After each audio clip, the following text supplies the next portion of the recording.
Hey guys, tonight we're leaving behind the thunder of famous battles, the shouting generals, the dramatic speeches that historians love to quote, and all the heroic moments that somehow managed to survive 2,000 years of exaggeration.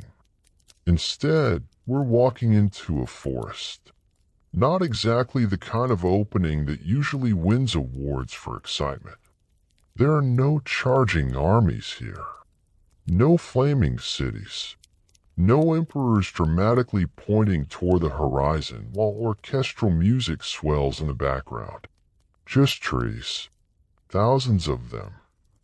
Standing quietly on mountain slopes while absolutely nobody realizes that some of these trees will eventually become the fastest and most feared warships in the Mediterranean. History has a funny habit of remembering the captain but forgetting the carpenter. Tonight we're fixing that. Because before an ancient trireme sliced through blue water with nearly 200 men aboard, before bronze rams smashed into enemy hulls, before admirals argued over strategy, someone had to wander through an impossibly quiet forest looking for exactly the right tree. And oddly enough, that may have been one of the most important jobs in the ancient world. So dim the lights, get comfortable, maybe grab a blanket, and let your thoughts drift toward pine-covered mountains overlooking an impossibly calm sea. As always, if you enjoy these sleepy historical journeys, consider subscribing. Now, let's begin. Long before Athens became famous for its navy, before enormous fleets crowded harbors, forests ruled the future. The Greeks understood something that modern people rarely think about. A ship didn't begin in a shipyard. It began decades earlier, sometimes more than a century earlier. A tree that would one day become the backbone of a trireme might already be growing while its future sailors hadn't even been born. That's planning on a scale most governments today would probably describe as someone else's problem. The forests of northern Greece stretched across rugged mountains where cold winters slowed growth and strong coastal winds constantly tested every trunk. Those hardships mattered. Trees that survived difficult conditions often produced denser, stronger wood. Nature, it seemed, had been quietly conducting quality control for decades. Ancient foresters didn't have laboratories. They didn't calculate moisture content with digital meters. They certainly didn't have drones flying overhead mapping ideal timber stands. Instead, they relied on something surprisingly powerful. Experience. Generations of it. A master woodcutter could look at a hillside and immediately notice details invisible to everyone else. He noticed how the wind bent branches. He noticed which trees leaned. He noticed scars from old lightning strikes. He noticed soil that drained too quickly. He even paid attention to neighboring trees because competition for sunlight shaped the way trunks developed. To an ordinary traveler, it was simply another forest. To him, it was an enormous warehouse filled with future ships. Every tree carried possibilities and disappointments. Most would never become warships. Some were too twisted. Others had hidden decay. Some grew too quickly. Some grew too slowly. Many simply possessed the wrong shape. Selecting timber required extraordinary patience. Ironically, patience is not something we usually associate with naval warfare. We imagine speed, violence, urgency. Yet every successful fleet depended upon years of waiting. Nature refused to hurry simply because politicians demanded another navy. A pine tree could not be convinced to grow faster through motivational speeches. Kings probably would have tried if they could. Imagine standing beneath those towering pines just after sunrise. Mist hangs between the trunks. Birdsong echoes through the valleys. Residents sense the cool morning air. Everything feels timeless. Yet every experienced forester sees deadlines hidden inside those peaceful woods. Athens might require another 100 ships. Corinth could be expanding its fleet. A distant colony might urgently request replacements after a storm destroyed several vessels. Political decisions made hundreds of kilometers away quietly reach these forests. Axes had not yet swung, but history was already moving. The ancient Mediterranean was connected in ways people often underestimate.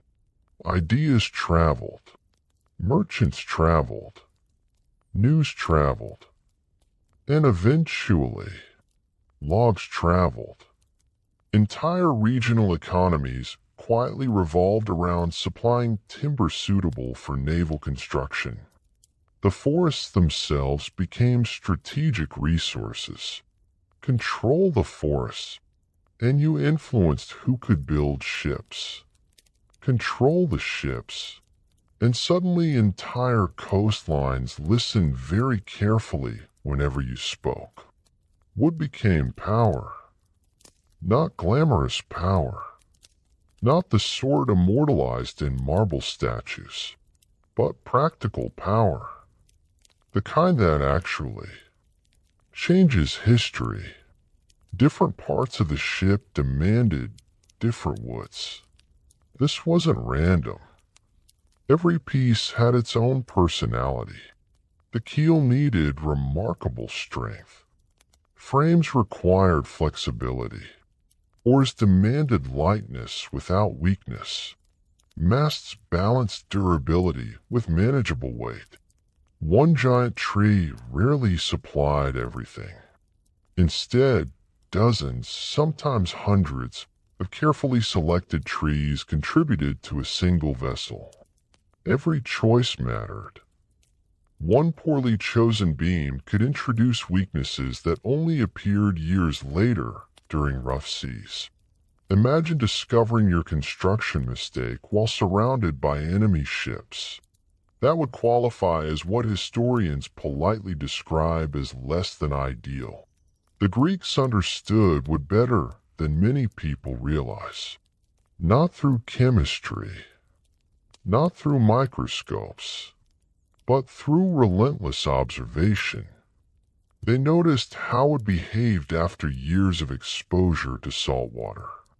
They noticed which species resisted insects. They noticed which timbers warped during dry summers. Knowledge accumulated slowly, quietly, like rings inside a growing tree. Generation after generation added another layer. The men responsible for selecting timber often walked astonishing distances. Mountain trails twisted across steep ridges.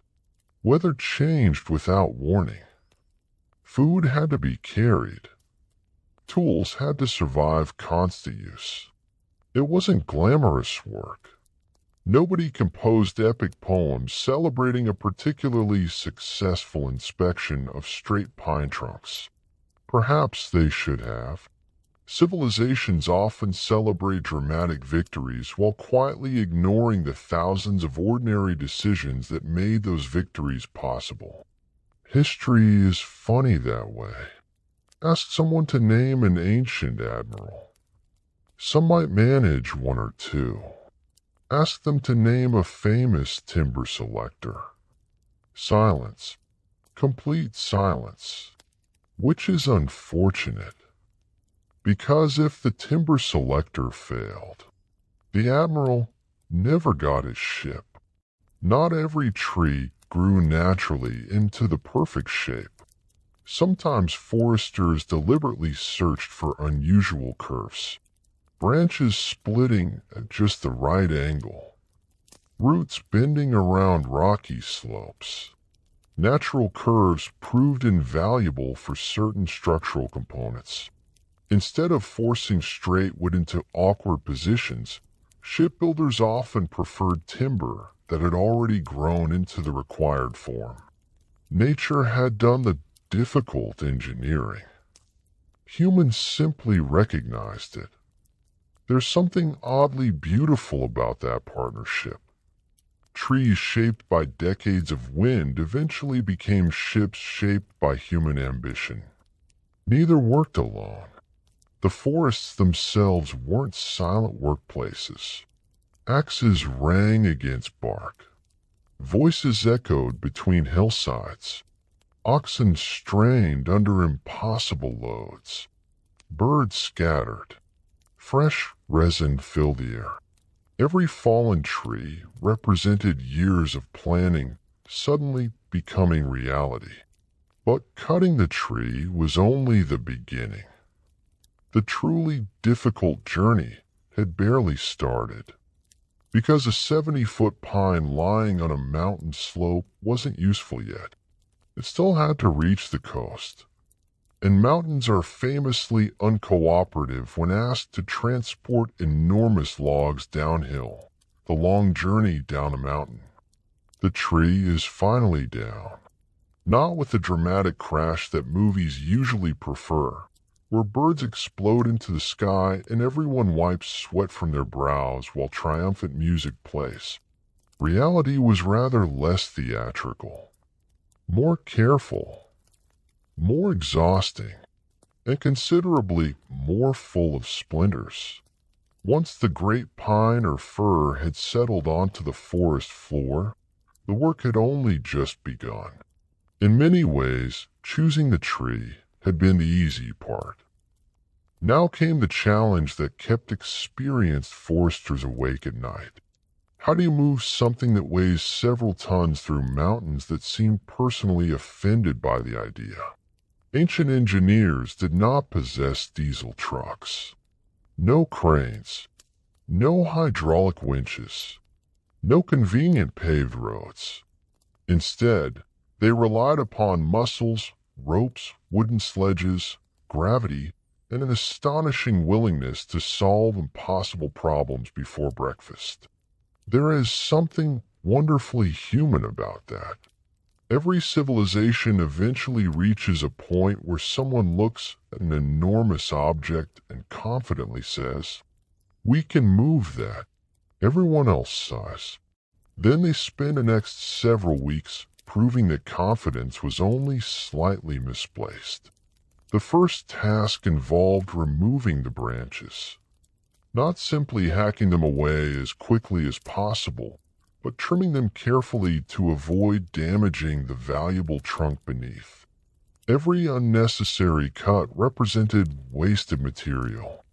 Every deep scar weakened what that might someday support dozens of exhausted rowers. The workers knew exactly where to strike. Years of experience had taught them how the grain flowed beneath the bark. Wood is not an inert material. Even after a tree is cut, it possesses a kind of personality.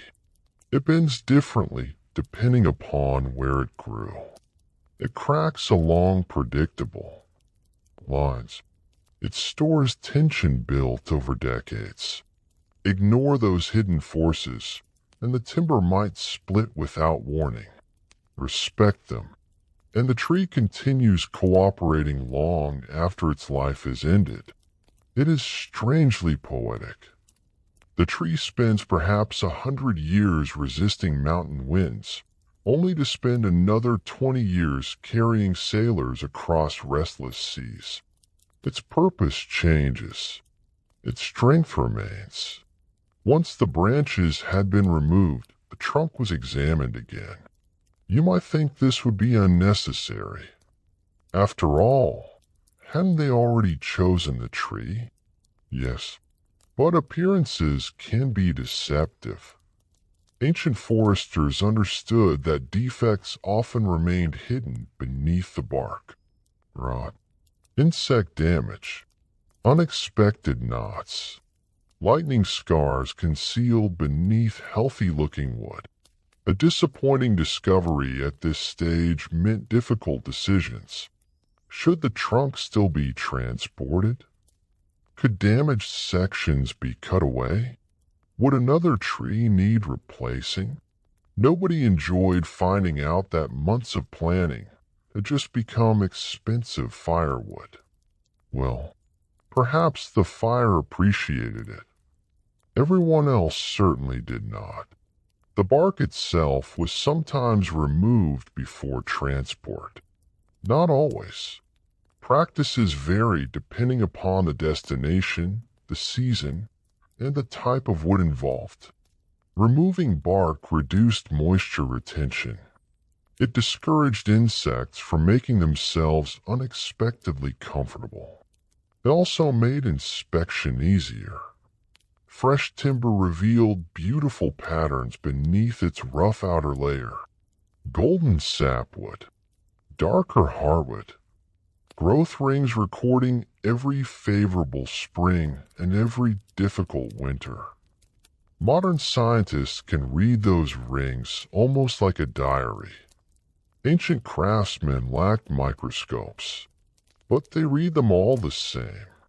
Not by counting every ring, by feeling the surface, by observing texture, by noting color. Knowledge passed from one generation to another through hands rather than books. A young apprentice might spend years simply watching older craftsmen touch timber. No lectures, no examinations, just observation.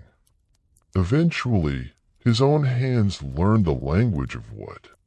Now came the hardest part, moving it. Mountain paths were narrow, sometimes frighteningly so.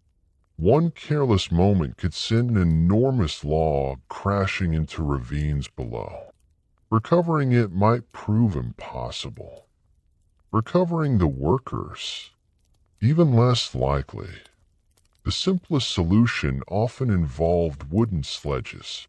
Massive trunks rested upon heavy runners that slid over prepared tracks. Simple, however, is one of history's most misleading words. Nothing about dragging several tons downhill using ropes qualifies as simple. The sledges groaned. The ropes stretched. Men shouted instructions over the constant scraping of wood against earth. Oxen leaned into their harnesses. Everyone prayed that the slope remained predictable. Mountains rarely felt obligated to cooperate. Gravity, of course, was both ally and enemy. Going downhill required less pulling. Unfortunately, it required considerably more stopping. Imagine trying to restrain an object heavier than several elephants while standing on loose gravel. Not exactly the relaxing woodland stroll one might have imagined. Workers developed elaborate braking techniques. Thick ropes wrapped around sturdy trees. Wooden wedges jammed beneath runners. Additional teams waited farther downhill to slow the descent. Every movement happened gradually. Painfully gradually. Impatience destroyed equipment. Sometimes it destroyed people. The forests demanded respect. Those who forgot that lesson rarely received another opportunity to remember it. The roads themselves often deserve the title only through remarkable optimism. Calling them roads suggests smooth surfaces and thoughtful planning. Many were little more than widened animal trails.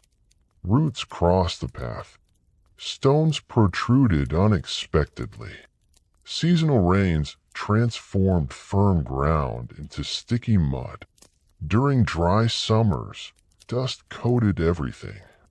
Workers, animals, tools, even the timber itself. By the end of a day's labor, Everyone probably resembled animated statues carved from earth rather than marble. No historian has ever discovered an ancient diary reading. Today I transported logs. It was surprisingly glamorous. Because it wasn't. It was exhausting, necessary, uncelebrated it. Exactly the kind of work upon which civilizations quietly depended. Sometimes rivers offered welcome assistance. A fortunate forest located near navigable waterways possessed an enormous advantage. Logs could be floated downstream instead of dragged over impossible terrain. Even then, nothing became easy. Fresh timber behaves unpredictably in moving water. Different species float differently. Current changes without warning. Submerged rocks wait patiently for careless mistakes. Ancient workers guided floating logs with long poles, ropes, and considerable experience. One escaped trunk might travel kilometers before lodging itself against riverbanks. Recovering it meant beginning the adventure all over again. Some rivers became seasonal highways. Entire communities understood exactly when snowmelt created favorable conditions. Transport too early, and violent currents threatened disaster. Too late, and shallow water stranded everything. Nature insisted upon keeping the schedule. Human planners merely adjusted their expectations. The animals deserve recognition too. Oxen were the undisputed heavy lifters of the ancient Mediterranean. Patient, powerful, remarkably tolerant of humanity's endless habit of asking them to move ridiculous objects. An experienced team of oxen represented valuable property. Their handlers knew each animal individually. They recognized signs of fatigue. They adjusted harnesses carefully. They rested the animals whenever possible. An exhausted ox accomplished little. An injured one accomplished even less. These relationships developed over years. Men and animal learning each other's rhythms through countless shared journeys. History often celebrates kings issuing commands. It rarely remembers the quiet partnership between a drover and his ox. Yet one probably contributed more directly to building a warship than the other. Weather constantly interfered. Rain softened roads. Strong winds threatened unstable loads. Unexpected storms forced entire transport teams to seek shelter. Wood itself reacted to changing conditions. Freshly cut timber absorbed moisture. It expanded, then contracted under bright Mediterranean sunshine. The experienced foremen planned around these changes as best they could. Sometimes they succeeded. Sometimes nature politely reminded everyone who actually controlled the mountains. The journey could last days, sometimes weeks. Each evening the timber rested while workers prepared simple meals beside campfires. Bread, olives, cheese, perhaps dried fish if supplies allowed. Nothing elaborate. Tomorrow promised another day of pulling, pushing, lifting, and persuading enormous trees to continue traveling toward the sea. One imagines conversation eventually running out. There are only so many observations one can make about logs before silence becomes the preferred companion. Fortunately, forests are rather good at silence. Wind moved through pine needles. Owls hunted beneath moonlight. The scent of resin lingered in the cool air. Above, stars filled skies untouched by modern cities. It must have been beautiful and profoundly tiring. Beauty and exhaustion have always made surprisingly compatible traveling companions.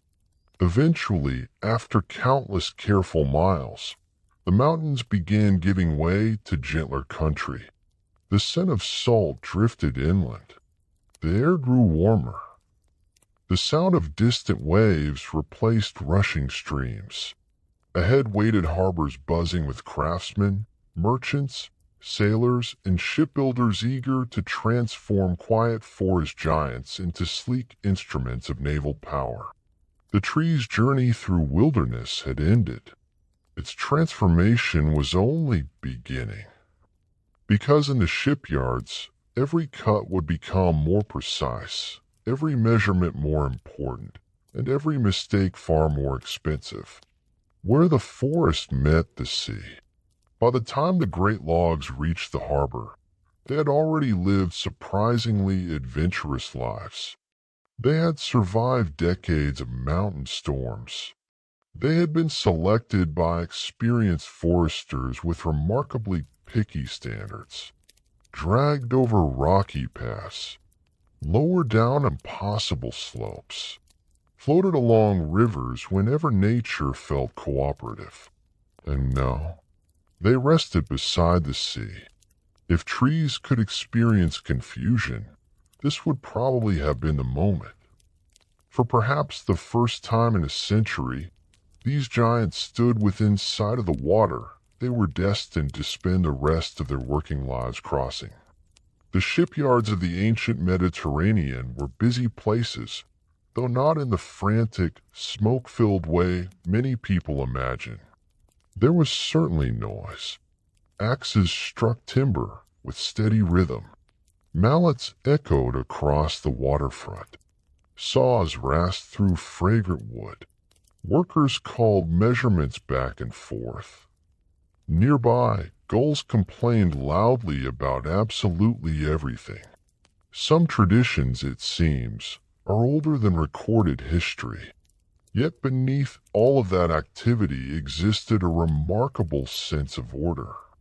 Experienced shipbuilders hated unnecessary surprises. A trireme was far too expensive to build through improvisation. This was not the sort of project where someone casually shrugged and said, "Let's see what happens." That approach works reasonably well for soup. It works rather less well for warships carrying nearly 200 men. The first step was inspection. Again. Yes, another inspection.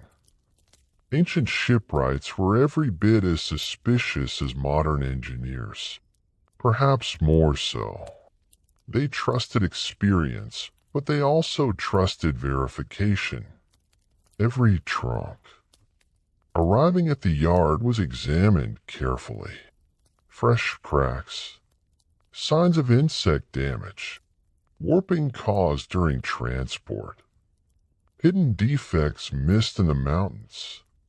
Nothing escaped attention if it could be helped. The master shipwright often walked slowly around each log, occasionally stopping to run his hand across the grain. To an outside observer, it may have looked almost ceremonial. A quiet conversation between craftsmen and timber. In truth, he was reading clues. The direction of the grain, the density, the balance, the way sunlight reflected from freshly exposed wood. These tiny details help determine exactly which part of the future ship each piece should become. One log might become part of the keel. Another supplied ribs. A third would eventually become oars. Every tree possessed strengths. The builder's task was recognizing them. Shipyards smelled wonderful. Unless, of course, you happen to dislike the scent of fresh wood, hot pitch, sea salt, sweat, tar, smoke, fish, damp rope, and occasionally livestock wandering where livestock really had no business wandering. Ancient harbors were not particularly interested in separating industrial districts from everything else. Merchants unloaded wine. Nearby, fishermen repaired nets. Children chased one another between stacks of lumber. Sailors argued over cargo. Blacksmiths hammered glowing iron. Somewhere, someone was almost certainly trying to sell olives. It was a living, breathing place. Messy, crowded, productive. The shipyard formed just one part of a much larger machine that kept Mediterranean trade and warfare moving. Before construction truly began, the timber often rested. Modern builders call it seasoning. Ancient craftsmen simply understood that freshly cut would behave badly if rushed. Moisture remained trapped deep inside the fibers. Use the wood immediately, and unpleasant surprises waited patiently in the future. Boards twisted. Beams shrank. Joints loosened. Entire hulls slowly changed shape. Not ideal when your career involved floating. So the timber waited. Weeks, sometimes months, occasionally even longer. Stacked carefully above the ground. Protected from excessive rain. Separated to allow air circulation. The process demanded patience. Fortunately, trees had already spent decades practicing patience. Humans merely had to catch up. The shipwrights' workshop contained surprisingly few complicated tools. By modern standards, it almost appeared too simple. Axes, adzes, chisels, handsaws, mallets, measuring cords, plumb lines, wooden squares, simple tools, extraordinary skill. The difference mattered. A modern power saw can cut through timber in seconds. It cannot decide where to cut. That responsibility still belongs to human judgment. Ancient craftsmen relied almost entirely upon judgment. Every stroke removed material that could never be replaced. Mistakes were permanent. There was no convenient hardware store waiting around the corner. No industrial supplier promising next-day delivery. If a valuable beam was ruined, another tree might need another century to replace it. Talk about disappointing customer service. Among the most respected men in the yard stood the master shipwright. Years, often decades, of experience rested inside his memory. He understood proportions instinctively. He could examine a pile of timber and already imagine the finished vessel resting proudly in the harbor. That ability seems almost magical. But like most forms of mastery, it came from repetition rather than miracles. Thousands of decisions, thousands of corrections, thousands of lessons quietly accumulated. Young apprentices followed him constantly, watching, listening, carrying tools, probably asking questions at exactly the wrong moments. Every apprentice believes today is the perfect day for another question. Every master secretly wonders whether silence might also be educational. Still, the questions mattered. Knowledge survived because someone remained curious enough to ask. Unlike many later ships, Greek triremes prioritized speed above almost everything else. They were not floating fortresses. They were racing machines. Long, narrow, elegant. Every unnecessary kilogram reduced performance. Every poorly shaped beam slowed acceleration. Every rough surface increased resistance through the water. The hull therefore required remarkable precision. Not because ancient Greeks enjoyed making life difficult for themselves, although sometimes one suspects they did, rather because naval combat rewarded speed mercilessly.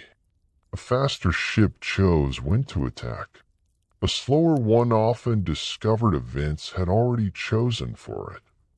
Everything began with the keel. This long central beam formed the backbone of the vessel. Without it, nothing else aligned properly.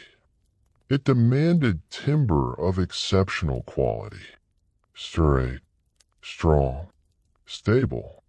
The very characteristics foresters had spent years searching for in distant mountains. The journey from forest to shipyard suddenly made perfect sense. One poor decision made among quiet pine trees echoed all the way to the harbor. Every stage depended upon the previous one. History is full of chains like that. Invisible links connecting forgotten workers with famous victories. Once the keel lay in position, the skeleton gradually emerged. Frames rose like enormous ribs from either side, one after another, patiently fitted, adjusted, trimmed, adjusted again. The growing structure looked surprisingly fragile. Visitors unfamiliar with shipbuilding might have questioned whether it could ever survive open water. Experienced craftsmen knew better. Strength came from cooperation. No single beam carried every burden. Each piece supported the next, rather like a rowing crew, or perhaps a civilization itself. Curved timbers attracted special admiration. Earlier, deep within the forests, foresters had searched for naturally bent trunks and branches.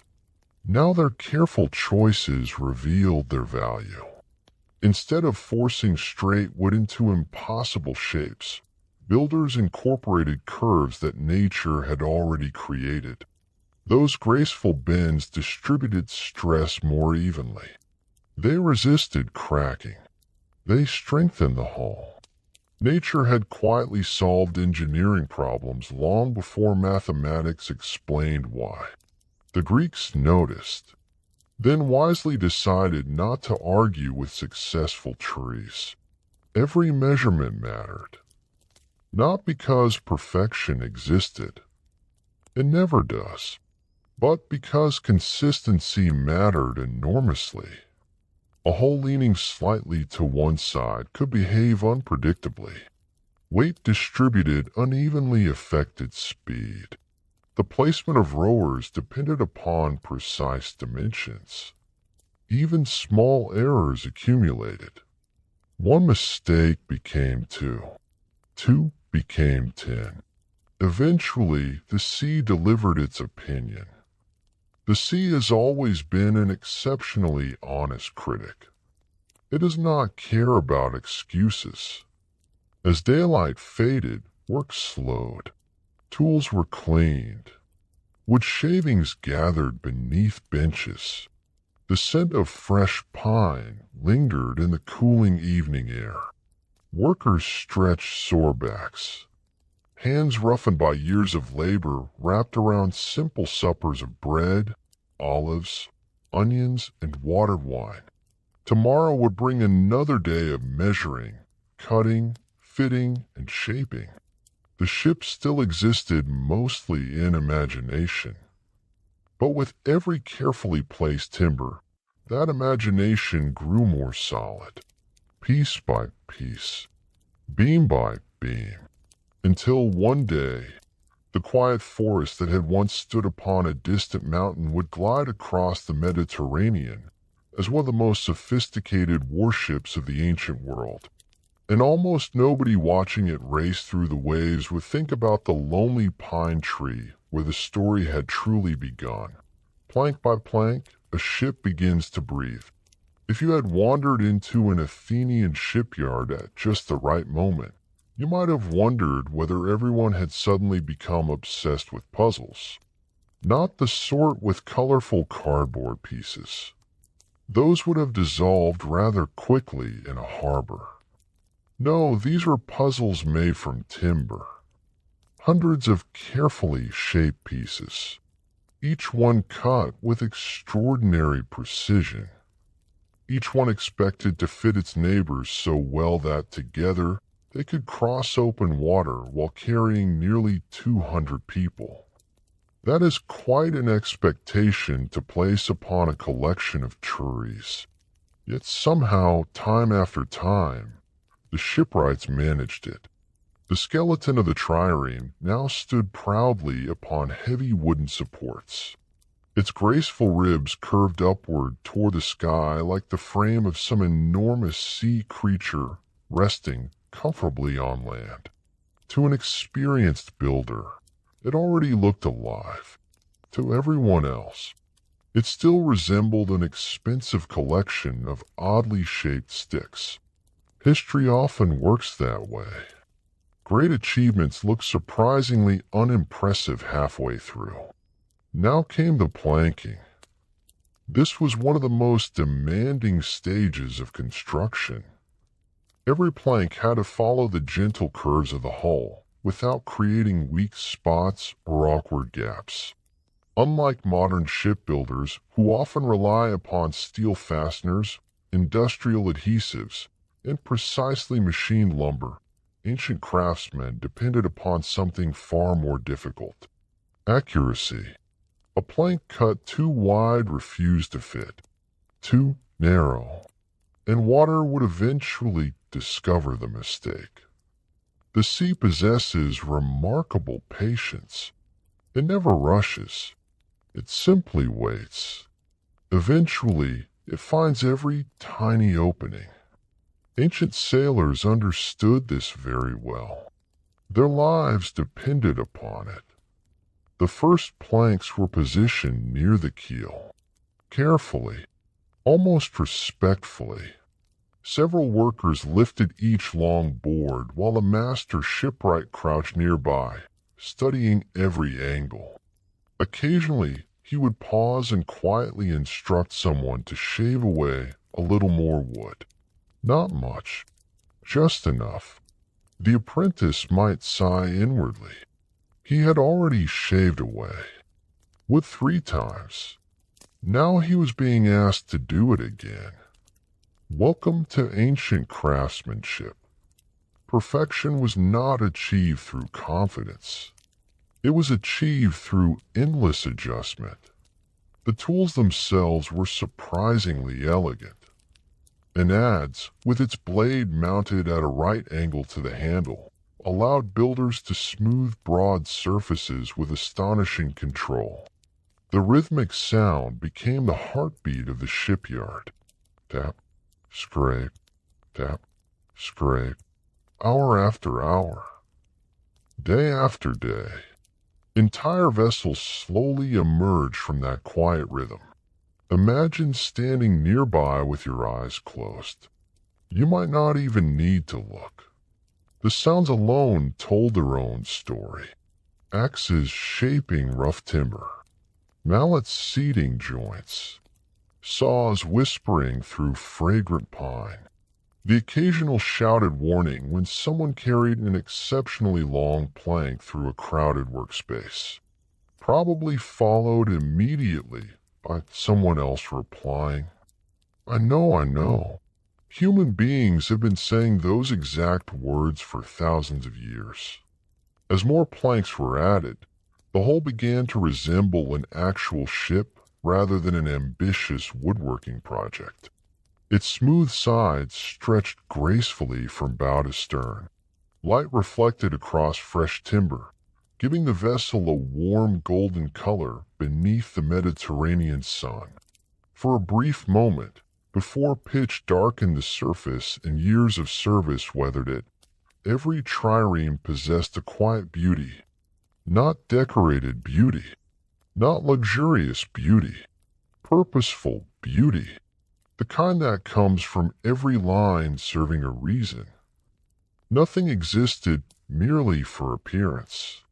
Everything contributed to speed, strength, balance, efficiency.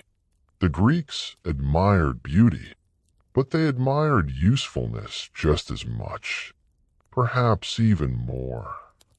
Joining the planks required remarkable ingenuity. One technique used carefully fitted wooden dowels, often called tree nails by later shipbuilders. Small hardwood pegs connected larger timbers without relying entirely upon metal. Metal was expensive. Wood, when properly selected and expertly fitted, worked beautifully. Some joints also employed mortise and tenon construction. Small projecting tongues fit snugly into matching slots. Imagine an enormous three-dimensional puzzle assembled with almost unbelievable precision. Each connection strengthened the next. Each joint distributed pressure throughout the hull. The ship behaved less like separate pieces and more like one living structure. That unity mattered. Storms rarely attacked one plank at a time. Of course, wood possesses a habit of refusing complete obedience. Even carefully seasoned timber continues responding to changes in temperature and humidity. One warm afternoon could alter the fit of a plank ever so slightly. A rainy week might produce tiny expansions. Experienced shipwrights anticipated these changes. They worked with the material rather than against it. Modern engineering often attempts to dominate nature. Ancient craftsmanship more frequently negotiated with it. Perhaps that explains why so many traditional techniques survive for centuries. You can argue with wood. Wood generally wins. Meanwhile, apprentices hurried from one task to another, fetching tools, carrying pegs, sweeping away endless curls of fresh shavings, holding planks steady while senior craftsmen secured them. No glamorous responsibilities.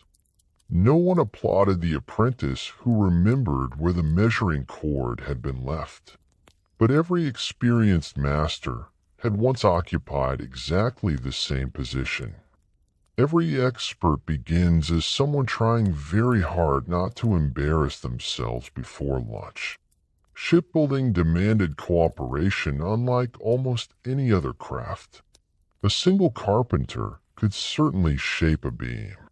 He could smooth a plank. He could cut a careful joint. But building an entire trireme required dozens of skilled hands working together. One crew positioned heavy timbers. Another prepared fastenings. Others measured alignment. Still others sharpened tools, repaired equipment, or organized supplies. Everyone relied upon everyone else. If one group fell behind, the entire project slowed. Perhaps that is one reason naval civilizations valued teamwork so highly. The ship itself became a lesson in cooperation long before it ever touched water. The bow deserves special attention. This elegant forward section would eventually carry the famous bronze ram, the deadly weapon designed to punch through enemy hulls. But before bronze entered the picture, the underlying wooden framework had to be absolutely reliable. A weak bow invited disaster. Not only during battle. Even rough seas punished poor construction. Every wave striking the front of the ship transferred tremendous forces backward through the hull. The builders understood this instinctively. Centuries of observation had taught them where ships suffered. Accordingly, they reinforced those places with exceptional care. Experience remained their greatest textbook. The stern, too, required careful shaping. Here the steering oars would eventually guide the vessel through crowded harbors and dangerous naval engagements.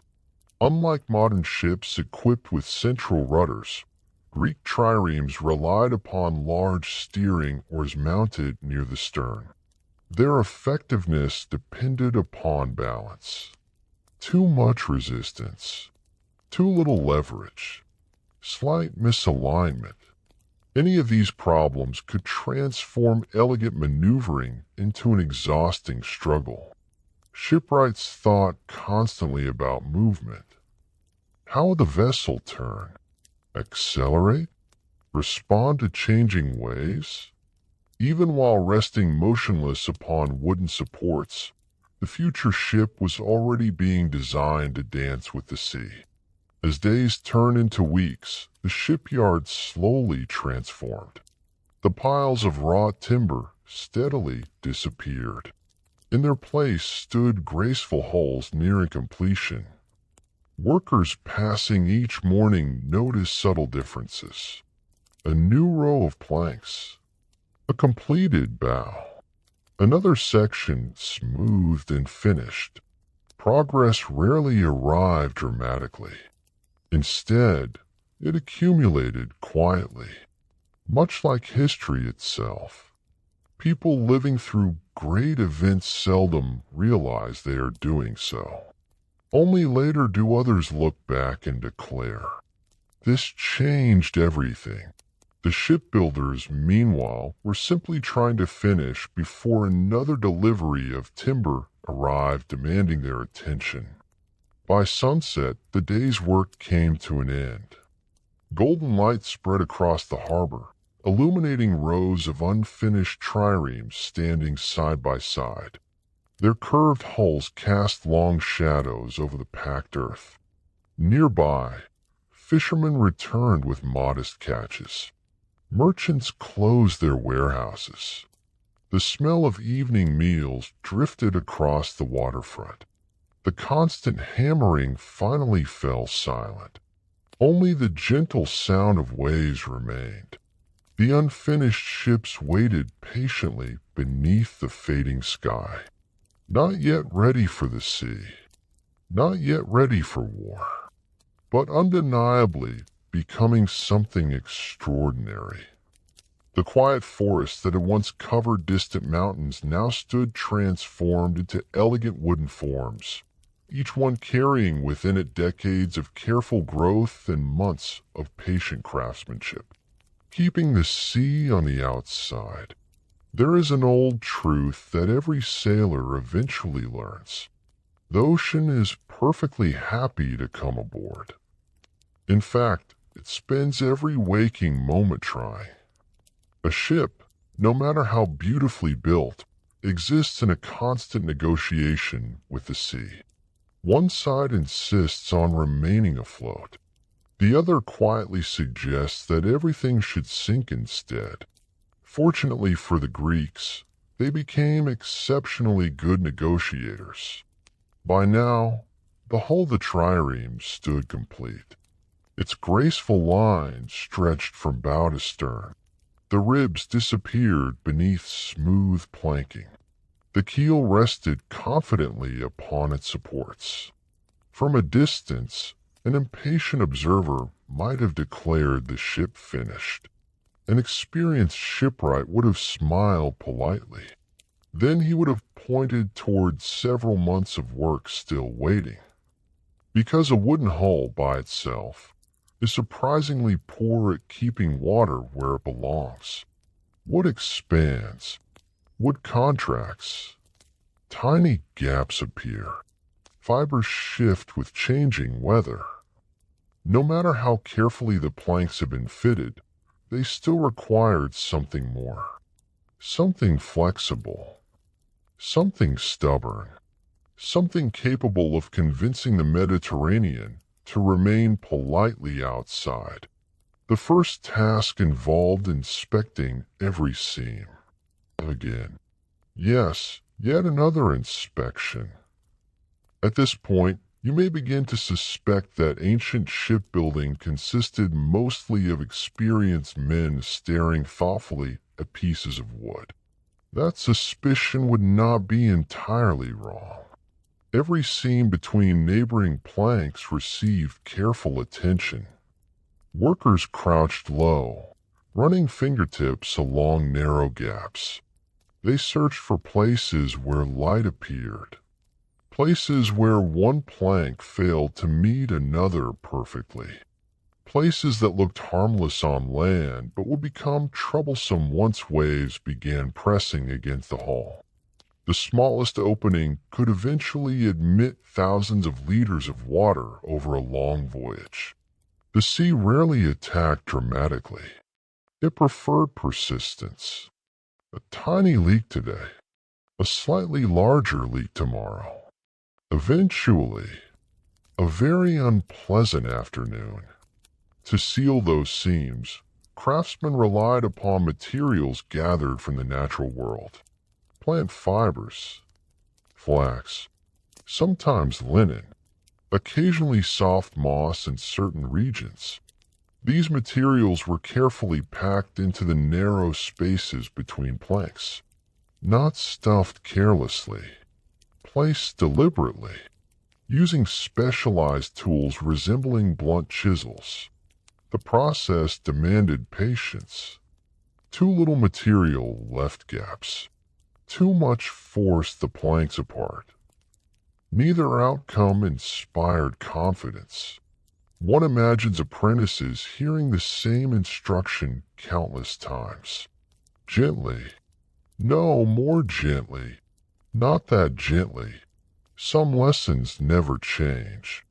Once the fibers rested securely inside the seams, another ingredient entered the story. Pitch. Dark. Sticky. Wonderfully effective. Absolutely determined to attach itself to anything unfortunate enough to come nearby, including, quite frequently, the craftsmen themselves. Pitch was produced by slowly heating resin-rich wood, particularly pine. The thick substance that emerged became one of the ancient world's most valuable waterproofing materials. It smelled strongly of forests. Even in busy harbors, freshly heated pitch carried echoes of distant mountains where the original trees had once grown. There was something satisfying about that. The forest had followed the timber all the way to the sea. Heating pitch required care. Too cool. And it refused to flow properly. Too hot. And it became difficult to control, occasionally deciding that catching fire sounded like an interesting career change. Shipyards therefore maintained designated areas where experienced workers prepared these materials. Large pots simmered over controlled fires, the air filled with the rich scent of warm resin. Smoke drifted lazily toward the sky. Nearby, someone was almost certainly reminding an apprentice not to stand quite so close. Experience is an excellent teacher. It is also occasionally a rather painful one. The hot pitch was brushed or poured over prepared seams. As it cooled, it hardened into a flexible barrier that resisted water remarkably well. Combined with the packed fibers beneath, it created joints capable of surviving countless voyages. Not forever. Nothing made from would last forever, but long enough to justify the enormous effort invested in construction. Maintenance became part of a ship's life.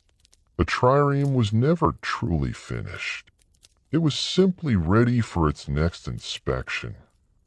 Modern vehicle owners may sympathize. The exterior hull often received additional protective coatings, resin mixtures, oils, sometimes waxes. Recipes varied between regions.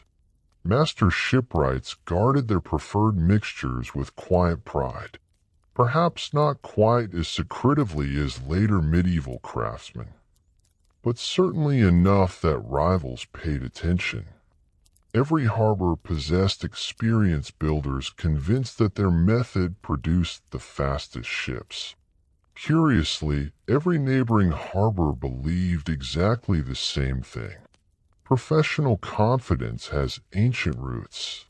Protection extended beyond water alone. Tiny marine creatures presented another challenge. Barnacles, shells, seaweed. Various organisms delighted in attaching themselves to wooden hulls. From their perspective, a ship represented convenient real estate. From the sailor's perspective, these unexpected passengers slowed everything down. A heavily fouled hull moved less efficiently through the water. That meant tired rowers, longer journeys, reduced maneuverability, none of which sounded particularly appealing during naval combat. Regular cleaning, therefore, became essential. Ancient crews hauled ships ashore periodically, scraping away unwanted growth before applying fresh protective coatings. It was dirty work, smelly work, necessary work. History owes an enormous debt to necessary work. Inside the hull, attention turned towards strength as much as waterproofing. Additional supports reinforced critical areas. Crossbeams connected opposite sides. Braces distributed stress throughout the structure. Every reinforcement reflected lessons learned from previous ships. Perhaps a vessel built 20 years earlier had developed weakness near the bow. Future builders quietly improved the design. Maybe another ship survived an unusually violent storm because of particularly sturdy framing. That success also became part of collective knowledge. Ancient engineering advanced one practical observation at a time. There were few formal research laboratories. The sea itself conducted the experiments. Results tended to be memorable. The smell inside the unfinished trireme became unforgettable. Fresh pine, warm pitch, sea air drifting through the open framework, tarred rope lying nearby. It was the scent of possibility, of craftsmanship, of journeys not yet begun. Visitors walking through the shipyard probably carried that aroma home in their clothes. Their families immediately knew where they had spent the day. Some smells cling more faithfully than history itself. While the craftsmen sealed the hull, other specialists prepared materials for later stages. Rope makers twisted long lengths of hemp and flax. Blacksmiths forged bronze fittings. Leatherworkers fashioned protective coverings. Each trade depended upon the others. The shipyard resembled an orchestra. No single instrument performed the entire composition. Only together did everything make sense. Even the quietest craftsmen contributed to the final performance. Meanwhile, the future crew remained absent. Most of the men who would eventually row this vessel had probably never seen it. Some were farmers finishing seasonal harvests. Others worked as fishermen, merchants, laborers, citizens carrying on ordinary lives, completely unaware that somewhere nearby, a group of patient craftsmen were preparing the ship upon which their survival might one day depend. That quiet separation is oddly moving. Builder and sailor rarely knew each other. Yet each trusted the other's skill completely. One built, the other sailed. Neither could succeed alone. As evening settled over the harbor, the last of the warm pitch cooled beneath fading sunlight. The hull gleamed softly. It seems now protected against countless future waves. The shipwrights packed away their tools. Fires beneath the pitch pots gradually died. Gulls circled overhead, still expressing loud opinions that nobody had requested. The trireme rested peacefully on its wooden supports, no longer just a carefully assembled collection of timber.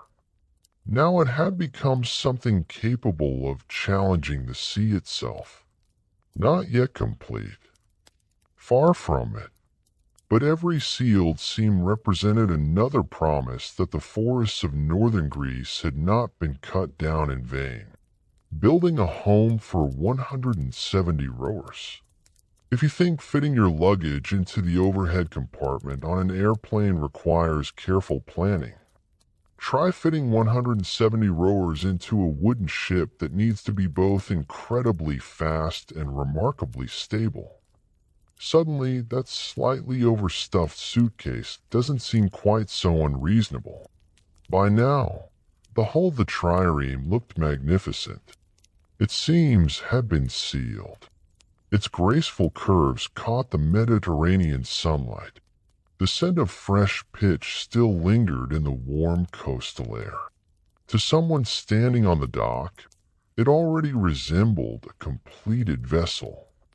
To the shipwrights, it was still mostly an empty shell. And empty shells, however elegant, rarely win naval battles. The true genius of a trireme was hidden inside, not in grand decorations, not in luxurious cabins, certainly not in comfortable seating. Comfort, as it turns out, was never invited aboard. Speed occupied all available space. Unlike the broad merchant ships that slowly crossed the Mediterranean carrying wine, olive oil, grain, and occasionally someone complaining that the journey had taken far too long, a trireme existed for one purpose: movement, fast movement. Everything inside reflected that single idea. Every beam, every platform, every walkway, every seat. Nothing wasted room. Nothing served merely to impress visitors.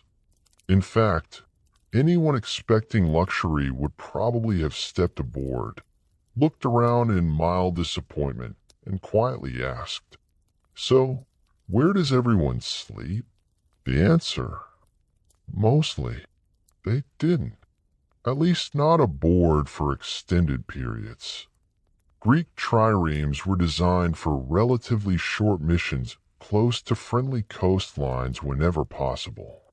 Crews often slept ashore, which sounds wonderfully sensible until you remember that ashore occasionally happened to be enemy territory. History does enjoy complicating otherwise excellent plans. Construction now focused on the internal framework. Long beams stretched the length of the hull. Crosspieces connected opposite sides. Additional supports strengthened areas expected to endure enormous stress. Each new timber had already begun life decades earlier in those quiet mountain forests. Now, surrounded by dozens of other carefully selected pieces, they formed something entirely different. A forest transformed into architecture. Architecture transformed into motion. The builders moved steadily through the growing maze of beams. To an outsider, it might have appeared confusing, almost random. But every timber occupied a carefully considered position. Ancient shipwrights carry the complete design inside their minds. There were no printed blueprints rolled across large tables. No digital models rotating on glowing screens. Just experience, memory, and countless measurements taken with cords, wooden rulers, and practiced eyes. Remarkably, it worked. Perhaps the most famous feature of the trireme was its 3 levels of oars. This arrangement gave the ship its name. Tri meaning 3.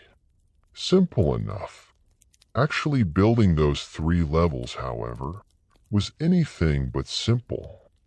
Each rower required enough room to pull his oar effectively without striking the man behind him, or in front, or above, or below. Avoiding that sort of synchronized chaos demanded astonishing precision. The spacing had to be exact, seats carefully positioned, or ports aligned perfectly, angles calculated through experience rather than advanced mathematics. A slight error multiplied across 170 rowers became a significant problem. Imagine trying to coordinate a dance where every participant accidentally elbows the next. Now imagine doing it while crossing rough water. No, thank you. The upper tier of rowers occupied positions nearest the deck. These men enjoyed fresh air, sunlight, wonderful views of the sea. They also enjoyed direct exposure to rain, wind, scorching summer heat, and every wave enthusiastic enough to splash aboard. Advantages and disadvantages often travel together. The middle rowers sat beneath them, slightly more sheltered, slightly darker, perhaps grateful during particularly sunny afternoons. The lowest rowers occupied positions nearest the waterline. Here the air grew warmer, more humid. The constant sound of waves accompanied every stroke. One imagines these men developing a rather intimate relationship with seawater, especially whenever leaks appeared, which, despite everyone's best efforts, occasionally happened. Constructing the rowing benches required exceptional care. They had to be sturdy enough to support constant movement, light enough not to burden the ship, comfortable enough to prevent immediate misery, though comfortable may be stretching the definition somewhat. The benches were practical. That is perhaps the kindest description. No padded cushions, no adjustable backrests, no ergonomic design informed by centuries of medical research, just smooth wood shaped by craftsmen who understood that tired rowers moved more slowly. Even if comfort remained limited, efficiency mattered enormously. Each rowing position also required a footrest. Without secure footing, enormous amounts of energy disappeared.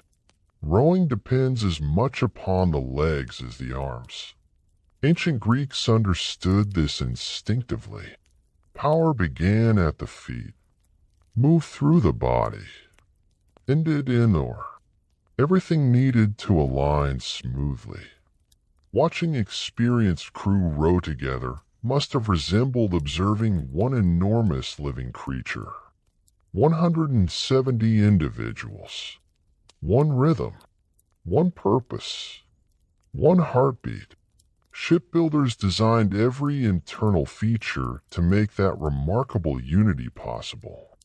Narrow walkways allowed officers and sailors to move through the vessel. Space remained extremely limited. There were no wide corridors, no generous passageways. If two people carrying equipment met unexpectedly, one probably had to step aside, carefully, preferably without dropping anything into the bilge below. Life aboard encouraged cooperation partly because there was very little room for dramatic personal disagreements. Arguing is surprisingly difficult while squeezing past someone in narrow wooden passage. Not impossible. Humans are wonderfully inventive, just difficult. Storage presented another challenge. Warships carried remarkably little compared to merchant vessels. Every unnecessary kilogram reduced speed. Still, certain essentials had to come aboard. Water, food, tools, repair materials, extra rope, spare equipment. weapons. Everything needed a place. Everything competed for space with rowers. The shipwrights solved this puzzle through countless small compartments tucked beneath benches and along the hull. No area remained unused. Every empty corner eventually found a purpose. Efficiency became almost an art form. The deck itself slowly emerged overhead. Long planks stretched from side to side, creating a narrow working platform for sailors and marines. This was where officers shouted commands, where sailors adjusted rigging, where soldiers prepared for battle if boarding became necessary. Despite its importance, the deck remained surprisingly narrow. The triremes sacrificed spaciousness in exchange for speed. Every design decision reflected that choice. The vessel was not built to carry great cargoes. It was built to outrun, outmaneuver, and outfight rivals. Near the bow, builders strengthened the structure that would soon support the bronze ram. Although the gleaming metal weapon often receives most of the attention in artwork, its effectiveness depended entirely upon a hidden wooden framework behind it. Bronze alone could not withstand repeated impacts. The timber absorbed and distributed tremendous forces throughout the hull. Those carefully selected mountain trees continued performing their quiet duty long after disappearing beneath layers of craftsmanship. The strongest parts of history often remain invisible. The builders also left room for the mast. Contrary to popular imagination, triremes did not rely solely upon rowers. Whenever conditions permitted, sails saved tremendous amounts of human effort. During combat, however, the mast was often removed to reduce weight and improve maneuverability. This required thoughtful design. Everything aboard served more than one purpose whenever possible. Flexibility became another form of strength. By late afternoon, sunlight filtered through the growing forest of beams inside the unfinished ship. Dust floated lazily through golden light. The scent of pine mingled with warm sea air, drifting across the harbor. Apprentices swept away fresh wood shavings while experienced craftsmen quietly inspected another day's progress. No cheering, no dramatic celebration, just satisfied nods. Tomorrow promised another day of careful work, another step toward completion. The trireme was beginning to feel less like an object and more like a place where nearly 200 lives would eventually intertwine. The quiet art of making an oar. A warship may be remembered for its bronze ram. An admiral may be remembered for his brilliant strategy. A famous battle may be remembered for changing the course of history. But none of those things mattered very much if 170 oars failed to move in perfect harmony. History tends to celebrate the spectacular. The oar, meanwhile, spent most of its existence doing something far less glamorous. It simply pushed against water. Again, and again, and again. Thousands of strokes every day. Millions over the course of its working life. Quietly, reliably, without ever expecting a statue in its honor. If there is an unsung hero of the ancient trireme, it is probably the humble oar. Tonight, we're giving it the attention it quietly earned more than 2,000 years ago. Unlike many parts of the ship, which remained hidden beneath decks or inside the hull, the oars lived in plain sight. Visitors entering the harbor immediately noticed them. Long rows stretching from either side of the vessel, perfectly aligned, resting motionless while the ship floated peacefully at anchor. Even standing still, they suggested movement, almost like the folded wings of some enormous seabird waiting for the right wind. Ancient poets occasionally compared ships to living creatures. Looking at a fully equipped trireme, one begins to understand why. Making an excellent or began with another journey into the forest. Not every tree suitable for shipbuilding produced suitable oars. In fact, the requirements differed in important ways. The timber needed to be strong. Naturally, no rower wished to discover halfway through a naval engagement that his oar had developed philosophical objections to remaining in one piece. Yet strength alone was not enough. Weight mattered just as much. Every extra gram became another burden repeated thousands of times during a voyage. One heavy or might not seem important. Multiply that by 170. Then multiply every additional kilogram by every stroke. Suddenly, a small design decision became an enormous human problem. The builders understood this perfectly. Fur proved especially popular for many oars. Its relatively lightweight made it attractive despite being somewhat less durable than harder woods. The compromise made sense. A slightly shorter lifespan was acceptable if it meant rowers could maintain speed for hours instead of exhausting themselves before lunchtime. Shipbuilding constantly balanced competing priorities. Nothing was ever simply the strongest or the lightest. Everything represented thoughtful compromise. Modern engineers would recognize the philosophy immediately. The materials may have changed. The questions remain surprisingly familiar. Back in the workshop, selected timber rested quietly before shaping began. Experienced craftsmen examined every length. Straight grain received enthusiastic approval.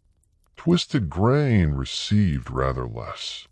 An oar bends every time it enters the water. That bending must remain predictable. Hidden weaknesses could become catastrophic under repeated stress. Wood remembers every force applied to it. Shipwrights respected that memory. Unlike rough construction beams, oars demanded refinement.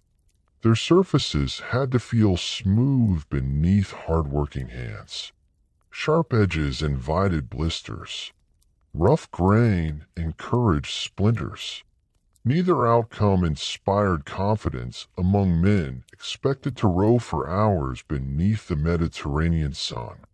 Craftsmen therefore spent remarkable amounts of time smoothing each shaft. Adzes removed larger imperfections. Scrapers refined the shape. Finally, abrasive materials, sometimes rough sandstone or coarse natural surfaces, polished the wood until it felt almost silky. The finished or reflected sunlight beautifully. Simple, elegant, balanced. Balance, perhaps more than anything else, separated an ordinary or from an exceptional one. Imagine holding a long pole. If nearly all the weight rests at one end, controlling it becomes awkward.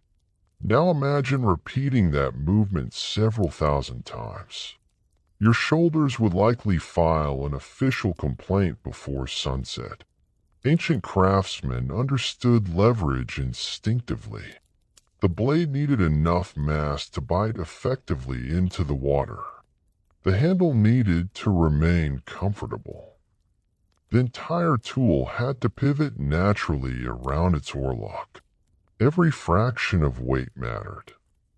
Every adjustment affected endurance. An experienced rower noticed the difference immediately. The blade itself varied in shape, depending upon local traditions and practical experience. Broad enough to move substantial water. narrow enough to pass cleanly through the air during recovery. Too large and unnecessary efforts slowed the crew. Too small and precious energy disappeared without producing useful speed. The Mediterranean became one enormous testing ground. Every voyage quietly evaluated thousands of design decisions. Successful ideas spread. Unsuccessful ones disappeared. Nature acted as a remarkably honest reviewer. Near the handle, craftsmen paid special attention to grip. Years of rowing polished certain areas naturally, but the initial shaping remained important. A comfortable grip reduced fatigue. It improved rhythm. It encouraged confidence. One suspects that many ancient rowers developed favorite oars. Perhaps they quietly hoped the quartermaster assigned them the familiar one each morning. Perhaps they grumbled whenever someone else had borrowed it. Some habits seem wonderfully timeless. Modern musicians become attached to instruments. Writers treasure particular pens. Ancient rowers probably appreciated reliable oars with equal affection. The oarlocks required careful construction as well. These simple-looking fittings carried astonishing responsibility.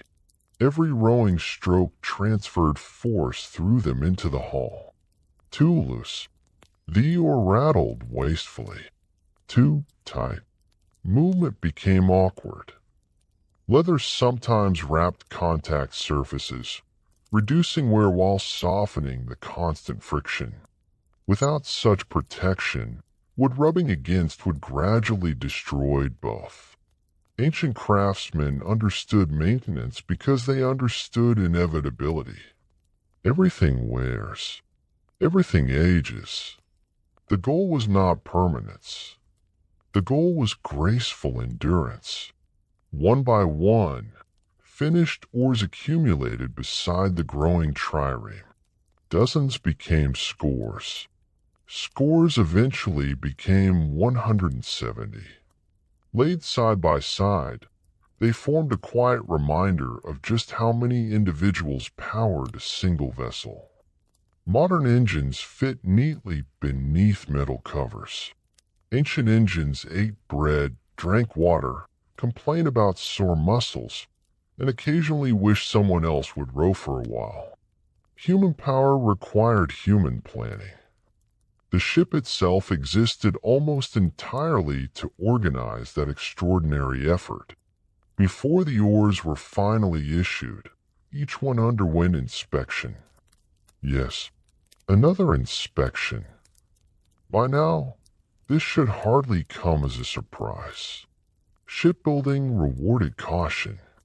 Builders flexed the shafts gently, checked for hidden cracks, examined grain patterns once more. Better to reject one questionable or in the shipyard than lose it halfway through an important voyage. Replacing equipment at sea proved considerably less convenient, especially when the sea had already decided to become energetic. Nearby, rope makers continued twisting long lengths of hemp. Sailmakers stitched heavy linen cloth. Bronze workers polished fittings until they glowed warmly in afternoon light. The shipyard hummed with coordinated purpose. Every craft depended upon every other. No one worked entirely alone. Even the quiet artisan shaping a single or contributed directly to the future success or failure of the fleet. History often imagines great victories beginning with brilliant generals. More often, they began with remarkably ordinary people performing ordinary tasks extraordinarily well. As the sun drifted lower toward the western horizon, apprentices carefully stacked the completed oars beneath protective shelters. The scent of fresh wood still lingered around them. Tomorrow, those oars would be paired with the benches and oar ports prepared during previous weeks. For the first time, the trireme would begin looking like the legendary vessel remembered by history. The empty spaces along its graceful hull would soon sprout long wooden arms reaching toward the sea, ready to pull nearly 200 men and their ship across the sparkling Mediterranean with astonishing speed. The quiet forests had now become more than beams and planks. They had become motion itself, catching the invisible wind. By now, our trireme is beginning to look like the graceful warship that ancient sailors would have recognized. The hull is complete. The seams have been sealed with fragrant pitch. 170 carefully balanced oars wait patiently nearby. The framework inside the ship is ready for its crew. From a distance, it already appears capable of crossing the Mediterranean.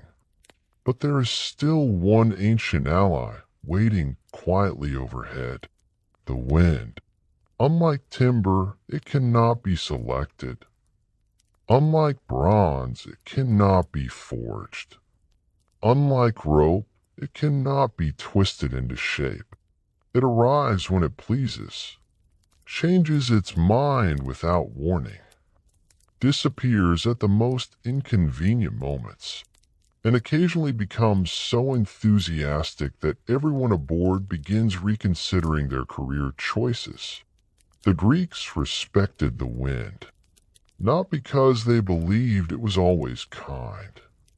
Quite the opposite.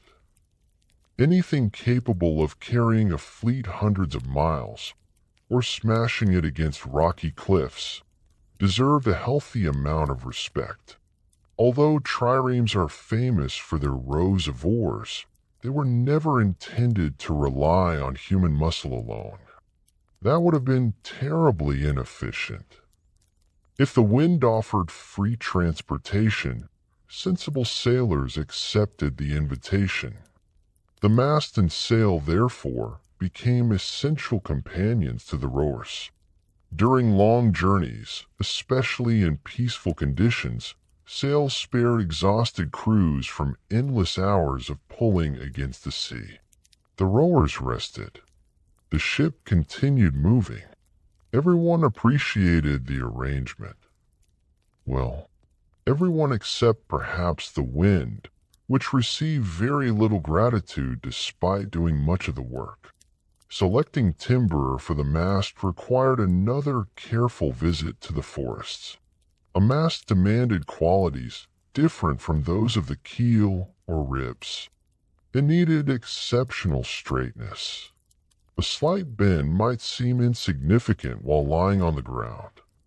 Standing 30 feet above the deck, however, that tiny imperfection became considerably more noticeable, and considerably more alarming. Tall, straight pines growing in crowded forests often proved ideal. Competition for sunlight encouraged them to reach upward rather than outward. Nature, once again, quietly supplied exactly what shipbuilders needed, provided, of course, that someone possessed enough patience to find the right tree. Transporting the mast to the harbor presented familiar challenges. Fortunately, it was lighter than the massive keel.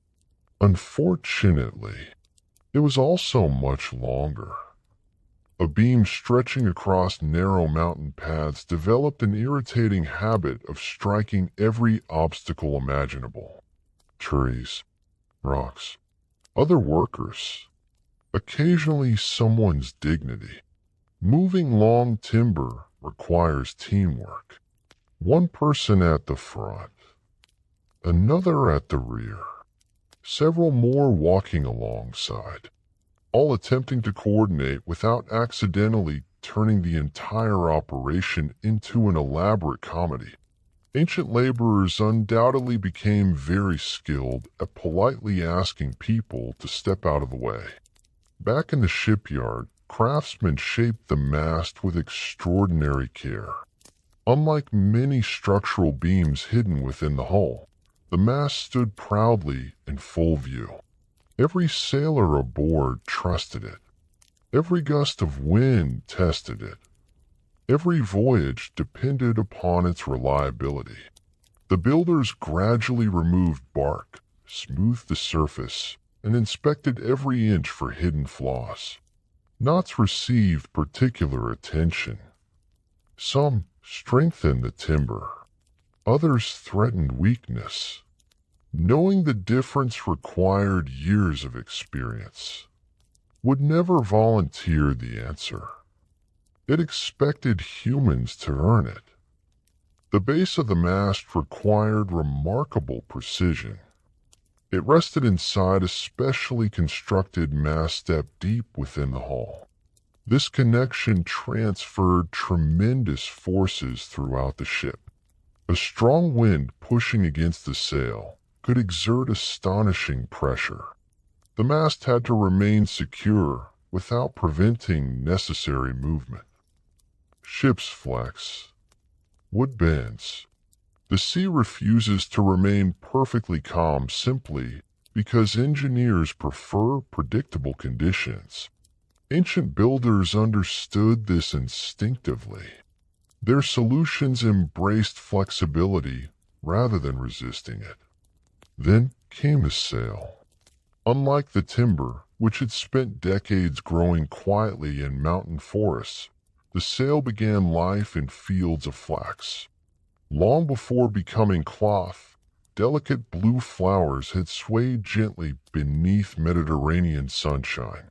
Harvested, dried, processed, spun into thread, woven patiently into linen. The transformation required almost as much time and labor as building the ship itself. Entire communities contributed to the process. Farmers, spinners, weavers, merchants. Every finished sail represented thousands of hours of quiet human effort. History rarely remembers their names. The wind certainly never asked. Weaving a sail demanded extraordinary consistency. Threads crossed one another with remarkable regularity. Too loose, and the cloth stretched unpredictably. Too tight, and it lost valuable flexibility. Experienced weavers developed astonishing skill through repetition. Day after day, their hands repeated familiar motions until they no longer needed conscious thought. Mastery often appears mysterious from a distance. Up close, it usually consists of doing ordinary things exceptionally well for an extraordinarily long time. Once completed, the linen sail received careful inspection. Small imperfections were repaired immediately. Reinforced edges strengthened areas expected to endure constant strain. Additional stitching surrounded attachment points where ropes connected the cloth to spars. A tear beginning at sea rarely remains small for very long. Wind possesses an unfortunate talent for enlarging tiny problems.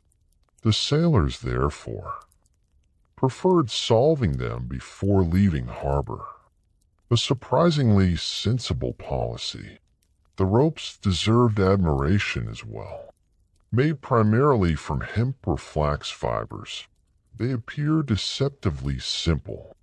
Yet every line aboard performed a specific task. Some raised the sail. Others controlled its angle. Additional ropes secured the mast. Still others lashed equipment into place. An experienced sailor recognized each one instantly.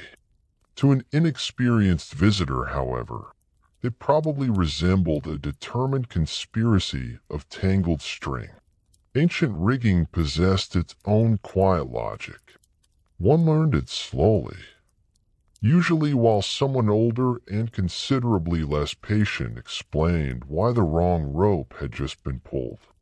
Unlike the towering sailing ships of later centuries, the trireme carried relatively modest rigging. Its primary strength remained the rowers.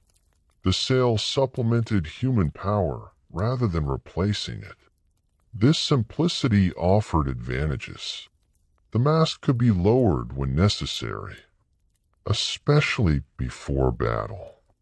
A lower profile reduced wind resistance. It also removed unnecessary weight for high above the deck.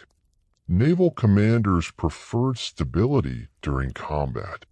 The wind, helpful though it often was, could become an unwelcome distraction when bronze rams approached at alarming speed. Imagine the scene as the mast finally rose into position. Dozens of workers gathered around. Heavy ropes stretched taut. Commands echoed across the harbor. Slowly, almost imperceptibly, the long timber lifted from the ground. Higher, higher still, until it stood proudly against the brilliant blue Mediterranean sky. The watching apprentices probably held their breath.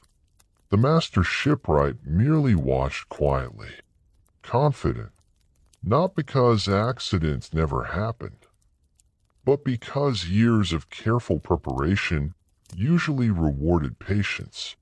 Eventually, the mast settled securely into its step. A few gentle adjustments followed. Then silence. The trireme had gained its tallest feature. From across the harbor, it now looked ready to greet the horizon. Soon afterward, the sail itself was attached.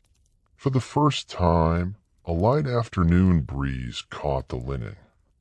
Not enough to propel the vessel, just enough to make the cloth stir gently. It fluttered almost lazily, as though introducing itself. The workers paused for a moment to admire the sight. After months of shaping forests into a ship, they were finally witnessing something that resembled life. The vessel no longer appeared rooted to the earth. It seemed eager to move, as if the sea were already calling its name. As evening approached, the mast cast a long shadow across the shipyard. The sail had been carefully furled, the rigging neatly coiled. The trireme rested quietly, taller now than it had ever been before. Only a few final details remained before launch. The gleaming bronze ram, the painted eyes upon the bow, the finishing touches that transformed a beautifully engineered vessel into a symbol of the naval power of ancient Greece. Bronze paint and the eyes that faced the sea. At this point, our trireme has nearly completed its long transformation. Months ago, it existed only as quiet trees growing on distant mountainsides. Then came the careful selection, the patient transport, the endless measuring, the shaping, the sealing, the fitting of benches, oars, mast, and sail. Piece by piece, the forests of Greece became one of the most advanced warships of the ancient world. But before the vessel could finally meet the sea, it still required its face. Not literally, of course, although ancient Greeks might have argued otherwise. Ships, after all, were rarely treated as lifeless objects. Sailors spoke about them almost as companions. Builders admired them. Captains trusted them. Entire crews depended upon them. A trireme possessed something remarkably close to a personality. The final touches simply made that personality visible. The most famous addition stood at the bow, the bronze ram. Few objects have become so closely associated with ancient naval warfare. It looked deceptively simple. A heavy bronze structure projecting just above the waterline. Elegant, smooth, deadly. Unlike the dramatic spikes often shown in modern illustrations, Historical rams were carefully engineered to transfer enormous force into an enemy's hull while protecting the attacking ship itself.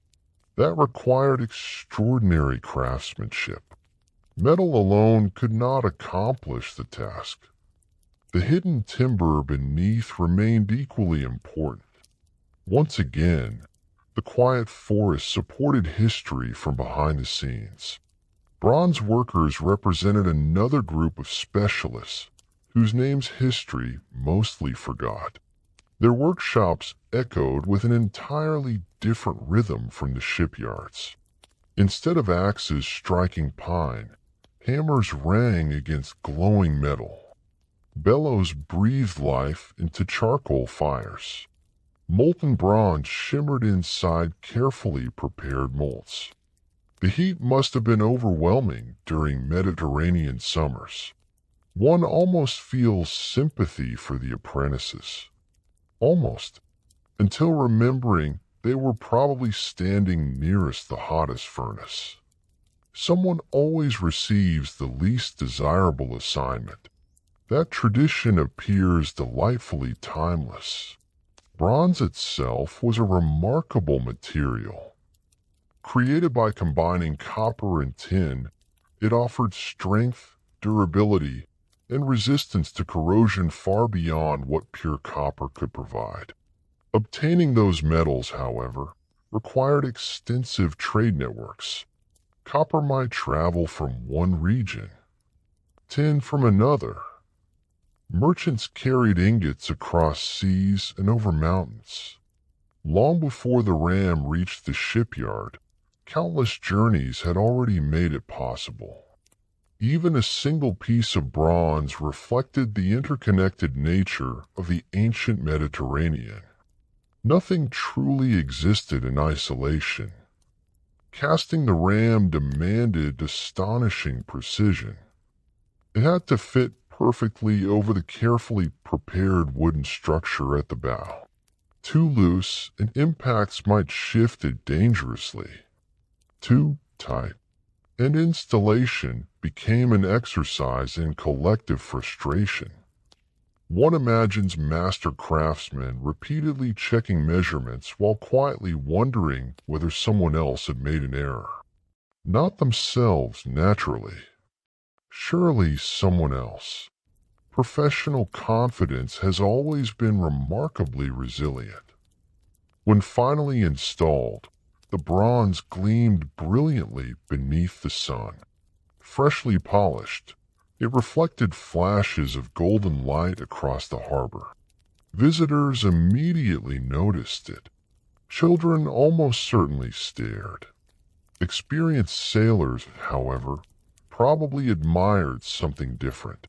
They looked not merely at the bronze itself, but at how perfectly it aligned with the hull. Beauty mattered. Function mattered even more. The finest craftsmanship achieved both simultaneously. Meanwhile, painters began preparing the hull. Ancient ships were far from colorless. Natural pigments mixed with oils, waxes, and binding agents produced surprisingly vivid finishes. Deep reds, rich blacks, earthy ochres, occasional whites. The exact appearance varied according to local traditions, available materials, and perhaps the preferences of whoever happened to be paying for the vessel.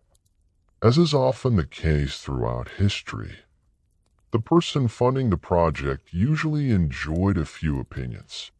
Painting served practical purposes before decorative ones.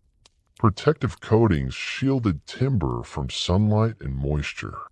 Fresh paint sealed tiny imperfections. It slowed weathering. It prolonged the vessel's useful life. Only after those practical needs had been satisfied did artistic expression enter the picture.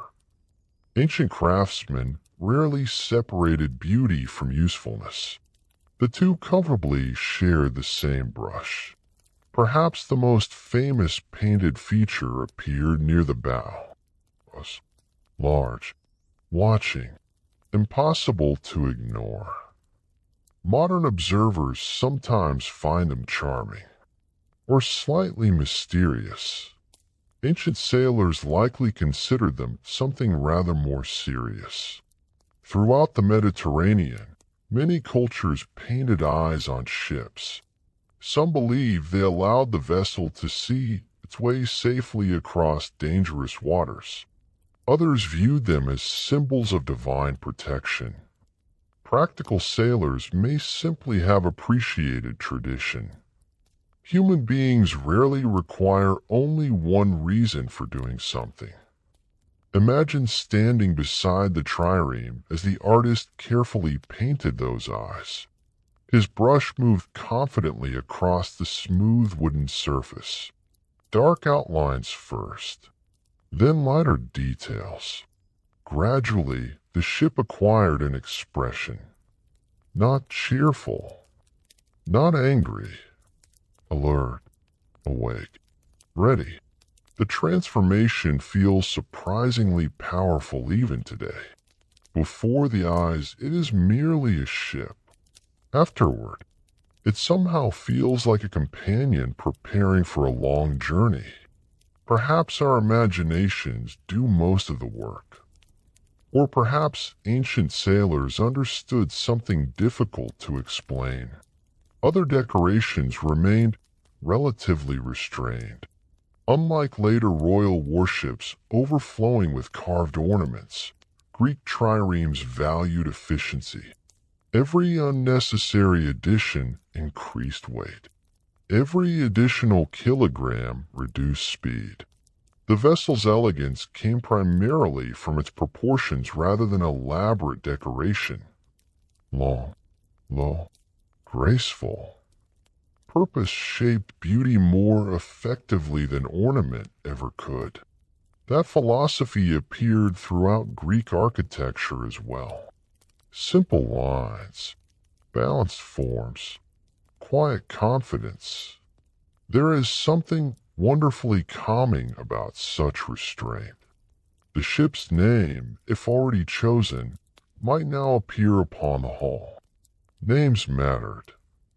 Some honored gods, others celebrated virtues, victory, swiftness, strength.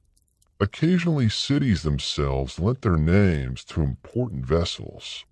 A named ship became easier to remember, easier to celebrate, easier to mourn, because inevitably some never returned. The Mediterranean has always kept its share of stories. Not all of them ended happily. Inside the vessel, final inspections continued. Ropes were checked, oars counted once more. Benches examined, fastenings tightened, fresh pitch applied wherever needed. By this stage, inspections had become almost a ritual. Nobody complained, at least not loudly. The sea punished carelessness without hesitation. Shipwrights preferred boredom in the harbor to excitement during a storm, a remarkably sensible attitude. Word gradually spread throughout the port. Another trireme was nearly ready. Merchants paused to admire it. Children pointed toward the towering mast. Experienced sailors quietly evaluated the craftsmanship with practiced eyes. Some complimented the smooth hull. Others admired the bronze ram. A few undoubtedly claimed they had seen finer ships elsewhere. Harbors have always contained experts generously willing to critique someone else's work, usually from a very comfortable distance. As the afternoon faded, the completed vessel rested silently upon its launching supports. Its painted eyes faced the open sea. Its bronze ram glowed softly in the golden light. The mast reached confidently toward the evening sky. The oars lay neatly arranged inside, waiting for hands that had not yet grasped them.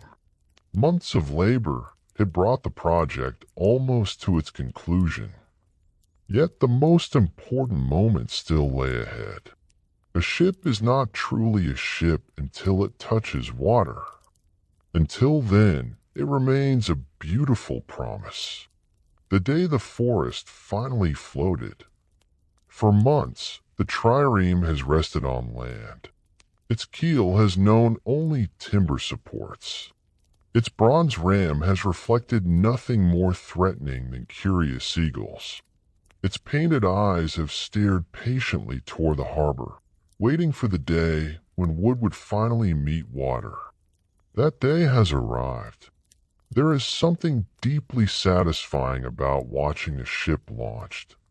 Even today, with giant cranes, floating docks, and computer-controlled machinery, the moment carries a certain magic.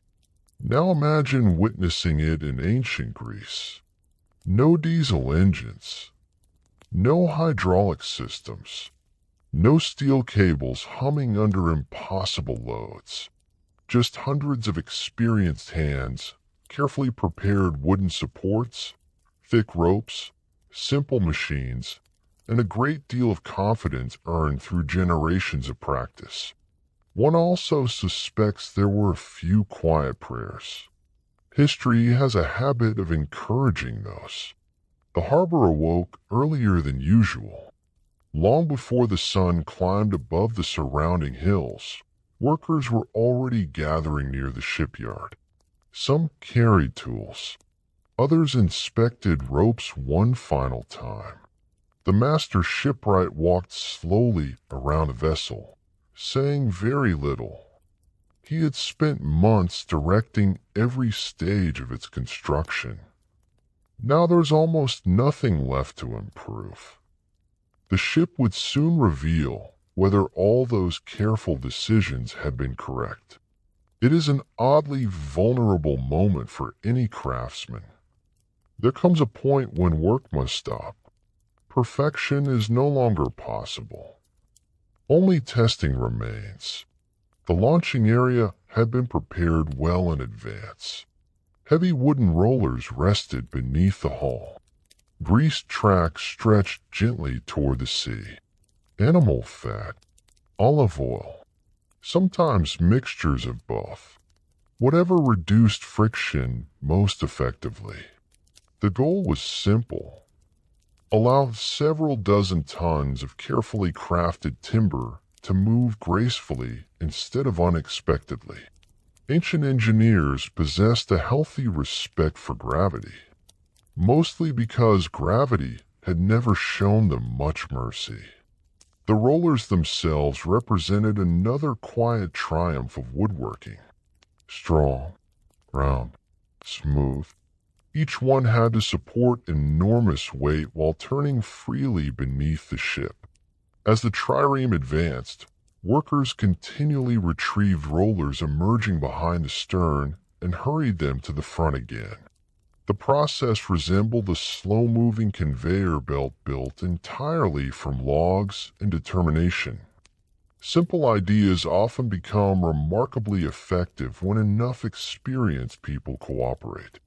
Around the vessel gathered every kind of craftsman who had contributed to its creation. Shipwrights, carpenters, bronze workers, rope makers, caulkers, laborers, apprentices. Some probably recognized pieces they had personally shaped months earlier. A particular beam, or a section of rigging. Now all those individual efforts stood united in one graceful hull. One imagines a quiet sense of pride spreading through the crowd. Not loud celebration, just satisfaction. The kind earned through patient work. Nearby, sailors also gathered. Many had never seen this particular trireme before.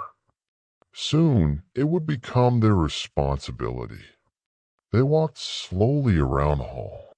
Some rested a hand against the smooth timber. Others inspected the oars stacked neatly inside. Experienced seamen often develop opinions immediately. The way a ship sits, its proportions, its balance.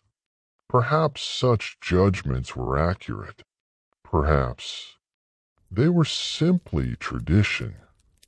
Either way, everyone looked carefully, because lives would soon depend upon what they saw.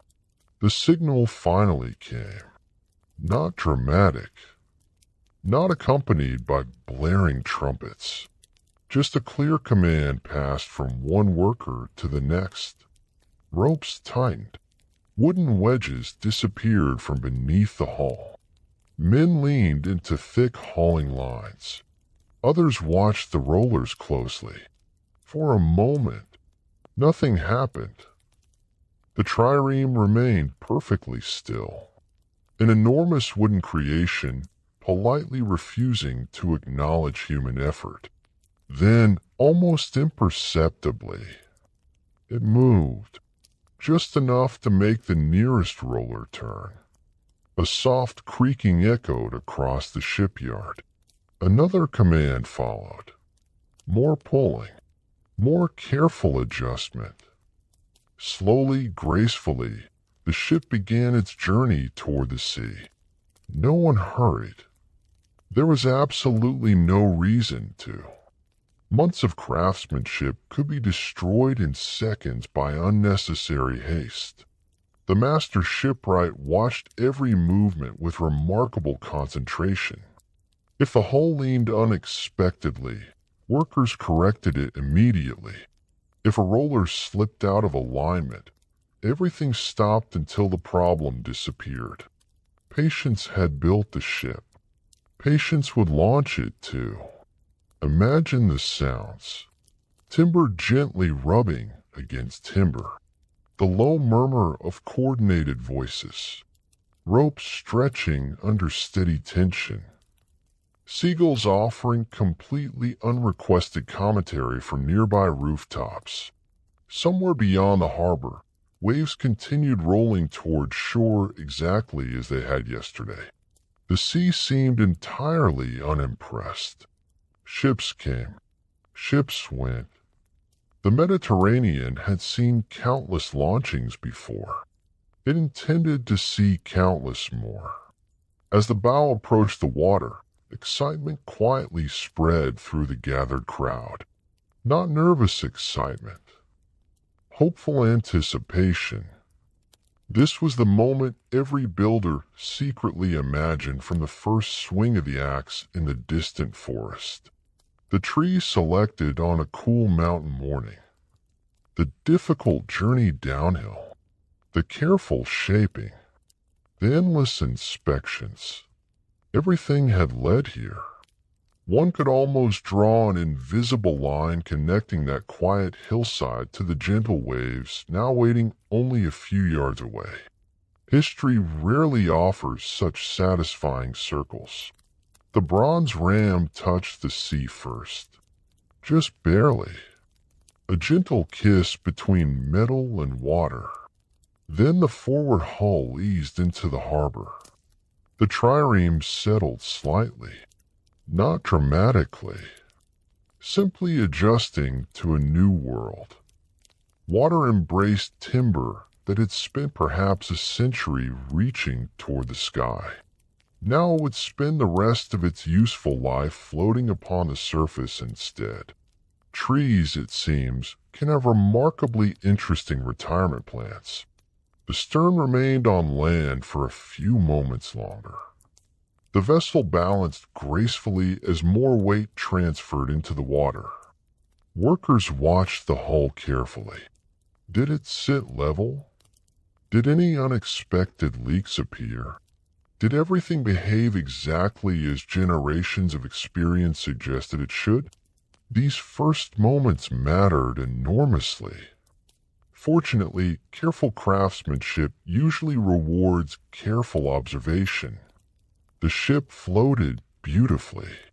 Small ripples spread gently away from its sides. The painted eyes reflected softly in the calm harbor. For the first time, the trireme looked completely at home. Immediately, inspection crews climbed aboard. Yes, another inspection. At this stage, you were probably expecting one. They moved methodically through the vessel, checking seams, examining the bilge, watching for tiny drips of water. A little moisture caused no alarm. Fresh timber often swelled slightly after launch, actually improving the tightness of the seams. The builders understood this well. Wood continued changing even after becoming a ship. Nature still participated in the project. The crew soon began loading equipment, or slid carefully into their assigned positions. Coiled ropes found familiar places. Water jars, food supplies, repair tools, spare materials. Everything entered the vessel with quiet efficiency. The empty shell that had rested upon wooden supports for months gradually became a functioning warship, not yet ready for battle, but undeniably alive. One by one, the pieces came together. Along the waterfront, families watched proudly. Children pointed excitedly toward the gleaming bronze ram. Older craftsmen folded their arms with quiet satisfaction. Some perhaps remembered launching ships decades earlier. Others wondered whether apprentices standing beside them would one day direct launchings of their own. Knowledge moved from one generation to the next almost as naturally as rivers carried timber from mountain forests to the sea. No single person owned the craft. Everyone borrowed it briefly before passing it onward. As evening approached, the new trireme floated peacefully beside the dock. Gentle waves rocked the hull almost imperceptibly. The mast stood tall, against a sky glowing with shades of gold and pale violet. Its sail remained neatly furled. Its long oars rested silently inside. The forest had completed its astonishing transformation. What had once been quiet pines growing high among rocky hills now floated proudly as one of the finest warships in the Mediterranean. Yet one final challenge remained. A ship may float beautifully. It may look magnificent. It may impress everyone in the harbor. But until 170 rowers learn to move as a single living machine, it remains only potential. When 170 hearts found the same rhythm. For the first time since the tree cutters entered those quiet mountain forests, every piece of the story has finally gathered in one place. The timber is here. The bronze is here. The mast, the sail, the oars, the ropes, the painted eyes gazing steadily across the harbor. Only one element has been missing. People. A trireme without a crew is a beautiful sculpture. A crew without a trireme is simply a collection of determined men standing on a dock. Together, they become something entirely different. Something astonishing. Today is the day the ship truly comes alive. The harbor is calm. Morning sunlight spills gently across the water, turning small ripples into shifting patches of silver. Fishing boats have already departed before dawn. Merchants are beginning another ordinary day. Somewhere, bread is baking. Somewhere else, someone is arguing about the price of olives. Ancient cities, much like modern ones, had an impressive ability to make ordinary life continue beside extraordinary events. Nearby, however, the newest trireme waits quietly. Its crew approaches in small groups. Some know one another well. Others are strangers. Before long, those distinctions will matter very little. because rowing rewards cooperation far more generously than friendship. Each man climbs aboard carefully. The narrow deck immediately reminds everyone that personal space has become a luxury left behind on the shore. Officers direct rowers toward their assigned benches.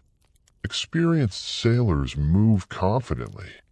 Newcomers occasionally hesitate, trying to remember exactly which seat belongs to them. There is no embarrassment in asking. Better to ask now than accidentally occupy someone else's position. That conversation rarely ends gracefully. The oars are distributed one by one. Hands close around polished wooden handles for the first time. Some rowers immediately notice how smooth they feel. Others quietly test the balance. An experienced craftsman would have smiled. Months earlier, deep inside the workshop, these very reactions had guided every decision.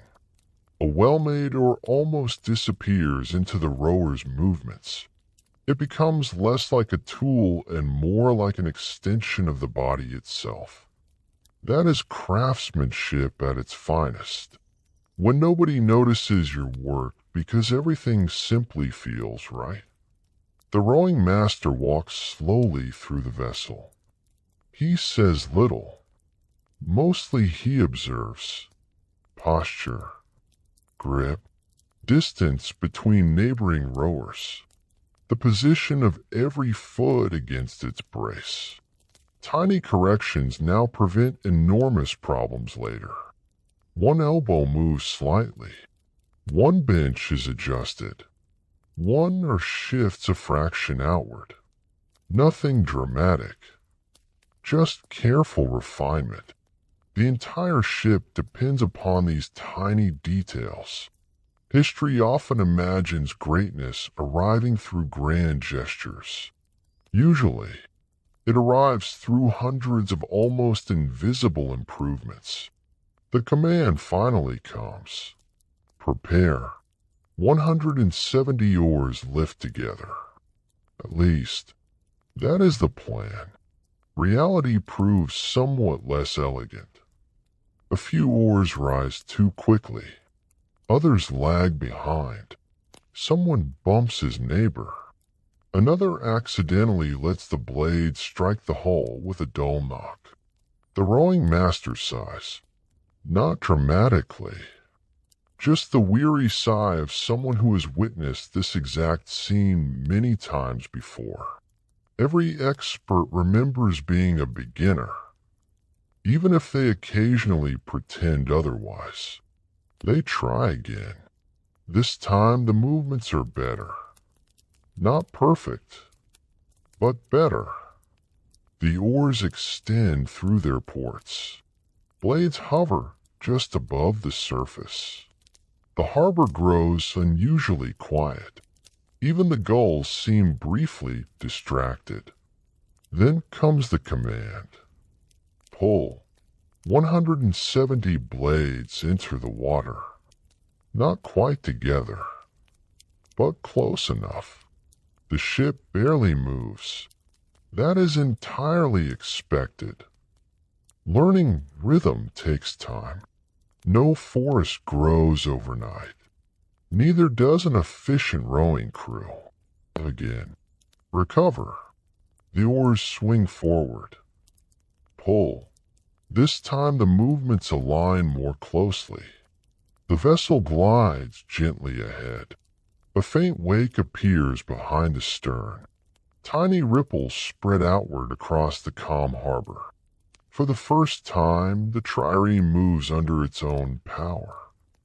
Not pulled by ropes. Not pushed by workers. Moved by the careful cooperation of nearly 200 human beings. Months of craftsmanship have finally found their purpose. The rowing master listens almost as much as he watches. Experienced instructors recognize rhythm through sound. One poorly timed stroke creates a slightly different splash. One mistimed recovery produces another. The goal is not merely visual harmony. It is musical. The perfect crew sounds different. The splash of blades entering water merges into one unified note. Wood creaks rhythmically beneath steady effort. The hull hums softly as it slices forward. It becomes a kind of floating orchestra. Every rower plays a single instrument. Gradually, confidence replaces uncertainty. The rowers stop thinking about individual movements. Instead, they begin responding instinctively to commands. Pull, recover, pull, recover. The rhythm settles naturally into their muscles, shoulders, back, legs, hands. Everything works together. The carefully shaped footrests support each powerful stroke. The polished benches allow smooth movement. The balanced oars reduce unnecessary fatigue. Suddenly, every quiet decision made months earlier begins revealing its value. The forester selecting a straight pine. The carpenter smoothing end or handle. The shipwright measuring bench spacing. Each contribution quietly returns in every stroke. From the shore, spectators notice the change immediately. The ship no longer appears uncertain. Its bow cuts confidently through the harbor. The bronze ram throws tiny sprays of water aside. Sunlight dances along the painted hull. The long rows of oars rise and fall with remarkable precision. At a distance, individual rowers almost disappear.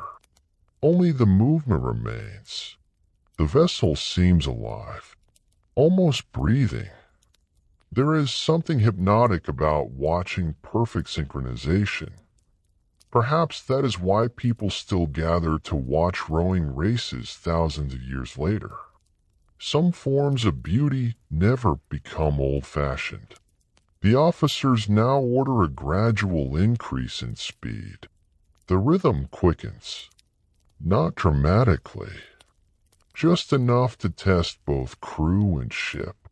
The hull responds beautifully. Water slips cleanly along its carefully shaped sides. Months earlier, craftsmen had spent endless hours refining those curves. Now the sea quietly confirms their success. The trireme accelerates with surprising ease. Lightness, balance, precision. Everything works exactly as intended. It is difficult to imagine a more satisfying reward for the builders waiting proudly on shore. Soon, the harbor begins feeling too small. The ship glides toward the open water, beyond the protective breakwaters. The Mediterranean stretches endlessly ahead, blue meeting blue. Sea touching sky so gently that the horizon almost disappears.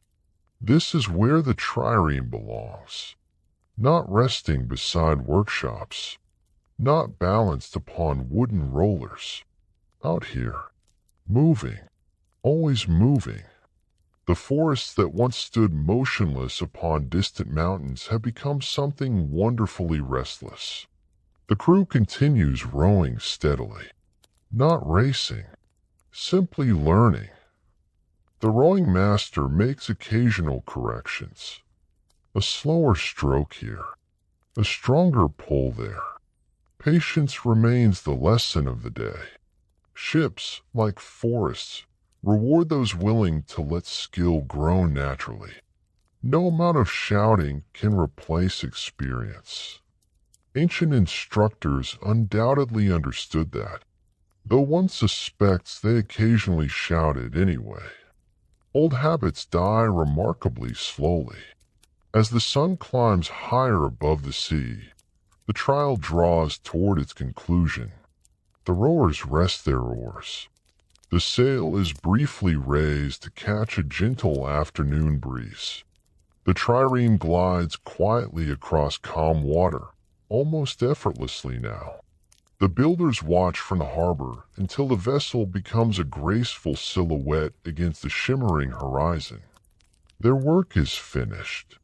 The ship no longer belongs to the shipyard. It belongs to the sea and to history along the quiet coast of Greece. The first real voyage rarely becomes the most famous. There are no grand victories, no celebrated admirals composing speeches for future historians, no dramatic turning points that later generations memorize in school. Instead, there is something much quieter. A newly built ship, a crew still learning one another's rhythms, a calm stretch of Mediterranean coastline, and the gentle satisfaction of discovering that months of careful craftsmanship have become everyday reality. Oddly enough, these ordinary voyages often mattered far more than the famous battles, because before a trireme could survive war, it first had to become comfortable with peace. The morning begins before sunrise. The harbor remains wrapped in pale blue shadows. Fishing boats have already slipped into deeper water, their lanterns flickering like distant stars floating upon the sea. The new trireme rocks gently beside the dock. Its painted eyes stare patiently toward the eastern horizon, where the first hint of daylight slowly begins, dissolving the darkness. Crew members arrive quietly. There is less excitement than during the launching ceremony. Fewer spectators, fewer speeches. That is probably for the best. Ships, much like people, eventually prefer ordinary routines over constant celebration. The smell of breakfast drifts across the waterfront. Fresh bread, olives, goat cheese, perhaps dried figs packed carefully into woven baskets. Simple food, practical food. Nobody aboard expects elaborate feasts. A rowing crew requires steady energy rather than extravagant dining. One imagines at least one sailor looking longingly toward a bakery while carrying heavy equipment aboard. Duty has always possessed an unfortunate habit of interrupting breakfast. The quartermaster moves methodically through his responsibilities. Water jars are counted. Again. Food supplies inspected. Again. Spare rope examined. Again. At this point, everyone involved in ancient shipbuilding appears to have shared one universal philosophy. If something is worth checking once, it is probably worth checking several more times. Considering the alternatives, this seems remarkably sensible. The Mediterranean offered very few opportunities for convenient shopping once you left the harbor. The sail is raised first this morning. A gentle offshore breeze promises easy travel along the coastline. The rowers remain seated, grateful for the temporary rest. There is no sense exhausting nearly 200 men, while nature generously offers free assistance. The linen catches the wind softly. The mast flexes almost imperceptibly. The ropes tighten with familiar creaks. Slowly, gracefully, the trireme begins moving away from the harbor. Not hurried, not dramatic, simply gliding. There is something wonderfully peaceful about a well-balanced ship under a favorable wind. Behind them, the city gradually grows smaller. Stone buildings blend together beneath the rising sun. Temple columns catch the golden light. The harbor, bustling only minutes earlier, begins looking surprisingly quiet from offshore. Distance has a curious way of simplifying everything. Arguments disappear. Crowds become tiny. The noise fades. Only the sea remains constant. Perhaps that explains why sailors often developed a different perspective from those who rarely left land. The horizon encourages thoughtful silence. The coastline unfolds slowly. Rocky cliffs rise directly from the water. Small beaches appear unexpectedly between headlands. Pine forests cling stubbornly to steep hillsides. Looking toward those green slopes, one cannot help wondering whether another future trireme is already growing there. Perhaps a young pine, hardly noticed by passing travelers, will one day carry another crew across these same waters. The forests never truly stopped working. Even after one ship was completed, countless others waited patiently among the mountains. Nature maintained an impressively reliable production schedule. Dolphins occasionally appear alongside the hull. Their smooth backs break the surface for only a moment before disappearing beneath sparkling waves. Ancient sailors often regarded such encounters as fortunate signs. Whether or not they truly brought good luck remains impossible to know. They certainly brought smiles. Some things require no deeper explanation. A dolphin swimming beside a ship has probably brightened someone's morning for thousands of years. The captain orders a short rowing exercise, not because it is strictly necessary, simply because every voyage provides another opportunity to improve. The sail is partially lowered. Commands echo calmly across the deck. 170 oars slide outward. The familiar rhythm begins. Pull, recover, pull, recover. This time, however, something has changed. The awkwardness of the first trial has largely disappeared. The movements flow naturally. The crew no longer thinks about individual strokes. They think only about rhythm. Months of craftsmanship have now been joined by weeks of practice. The difference is unmistakable. The trireme accelerates smoothly. Water curls gently away from the bronze ram. Tiny droplets sparkle briefly before falling back into the sea. The hull moves almost effortlessly. Every carefully selected timber performs exactly as intended. The keel remains steady. The ribs flex slightly with each passing wave. The planks hold firm. The seams remain dry. Somewhere deep inside the ship, what at once stood silently upon a mountain, now hums softly beneath the combined strength of 170 rowers. It is a remarkable transformation, and somehow it feels completely natural. By midday, the sun stands high overhead. The Mediterranean changes color almost hourly. Morning silver gives way to brilliant blue. Near the shore, shallow water glows turquoise. Farther out, deeper water becomes rich sapphire. The trireme seems to float between different shades of light. The painted hull reflects softly upon a calm surface. Even the bronze ram appears warmer beneath the afternoon sun.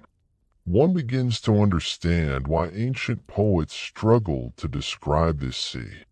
Words rarely seem sufficient. The crew pauses near a sheltered cove.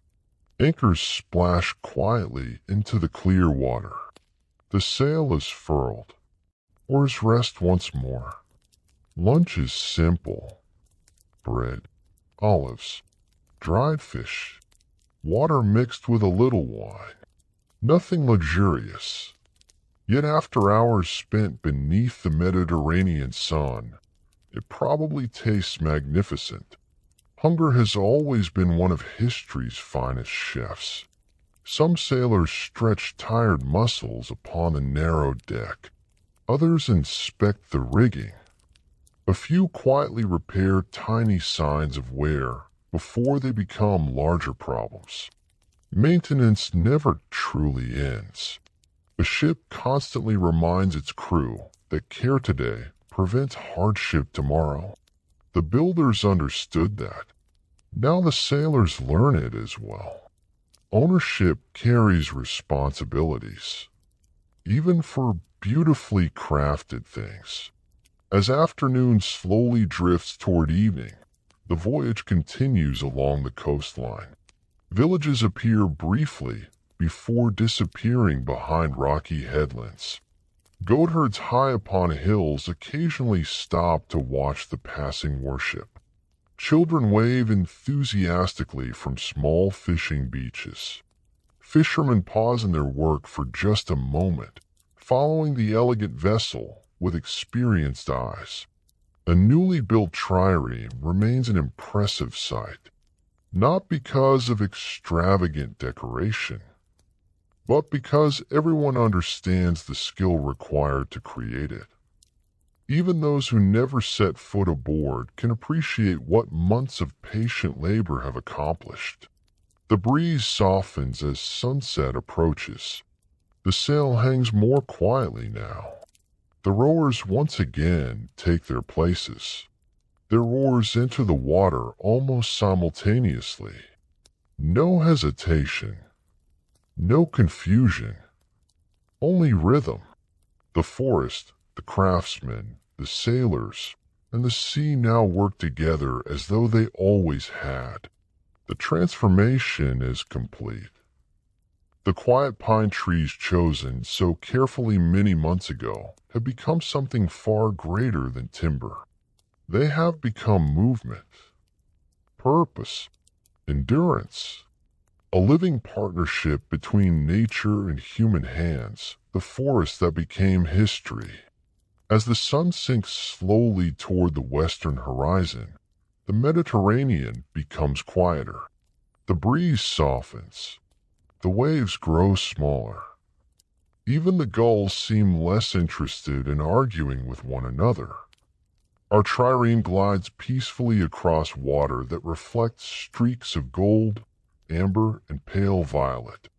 It is difficult to imagine a calmer ending, especially for a ship built for war.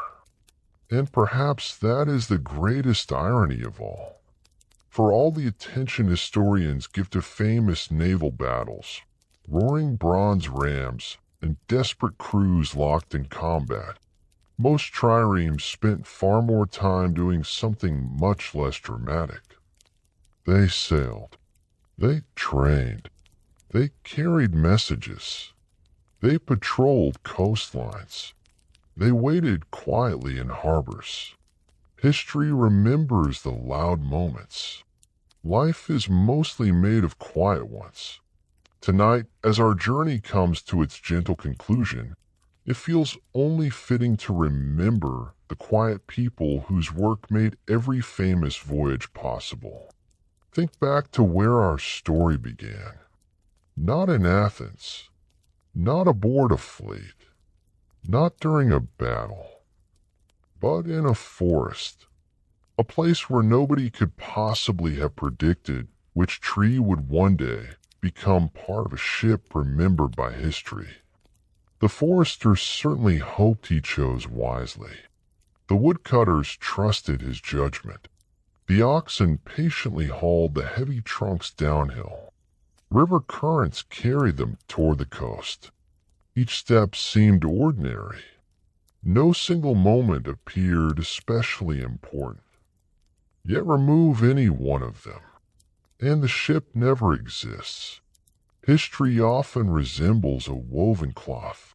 Pull away one thread, and the pattern slowly begins to unravel.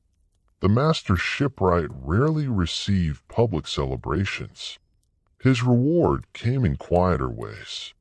A hull that floated exactly as intended.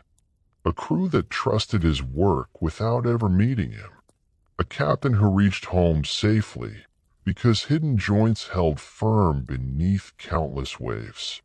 There is dignity in that kind of craftsmanship. Modern life often encourages speed. The ancient shipwright encouraged patience. Measure again. Inspect once more. Remove only the wood that truly needs removing.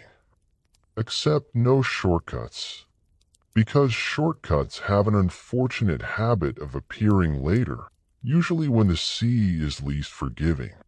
The apprentices deserve a moment of recognition as well.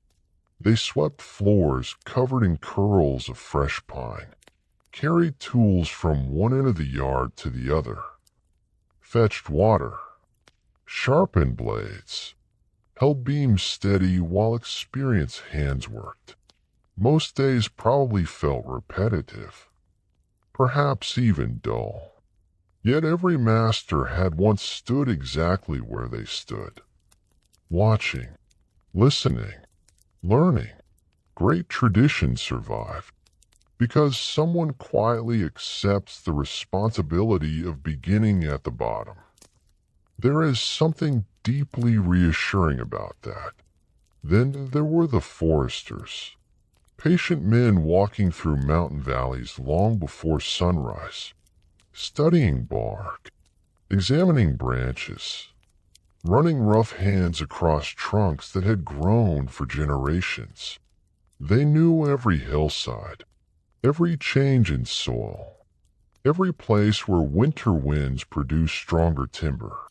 To them, a forest was not simply beautiful. It was knowledge, experience, possibility. Every successful fleet began with their quiet decisions, even if history rarely remembered their names. The trees themselves asked for nothing in return. That may sound sentimental, but spend enough time thinking about ancient shipbuilding, and the thought naturally returns. A pine begins life as a tiny seed blown onto a rocky hillside. Rain falls. Seasons change. Snow comes and goes. Birds build nests among its branches. Generations pass. Perhaps a child once rested beneath its shade without ever imagining what it would eventually become. A century later, skilled hands transform it into a keel, or a mast, or an oar. The tree never sees the sea while alive. Only after its life ends does it begin crossing oceans. Few transformations in history feel quite so extraordinary. The Greeks often spoke about harmony, not merely in music, but in architecture, philosophy, mathematics, daily life. The Trireme reflected that same idea. Nothing existed alone. The forest depended upon the mountains. The shipwright depended upon the forester. The sailor depended upon the shipwright. The captain depended upon every rower. Even the wind became a partner whenever it chose to cooperate. Harmony did not mean perfection. It meant many different parts working together despite their differences. A lesson perhaps worth remembering. As darkness gradually settles across the coastline, the crew prepares to anchor for the night. The sail is lowered. The mast stands quietly against a sky slowly filling with stars. Anchors descend into the calm water with gentle splashes. One by one, the oars are brought safely inside.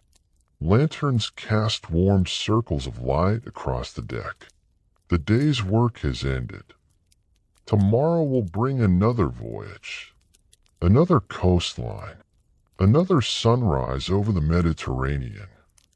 Ordinary days, exactly the sort that quietly build civilizations. Some were far inland, the forests remain exactly as they have for centuries. Even now, new trees continue growing. Young saplings reach toward the sunlight, filtering through older branches. The wind whispers through green needles. Rain nourishes deep roots hidden beneath the earth. Nature continues its patient work without concern for politics or famous victories. Perhaps another forester walks those same mountain paths. Perhaps he pauses beside a particularly straight pine.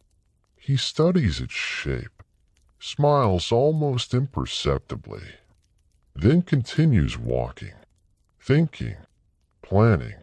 History begins again.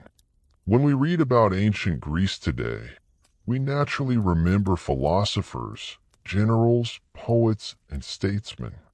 Their achievements deserve admiration.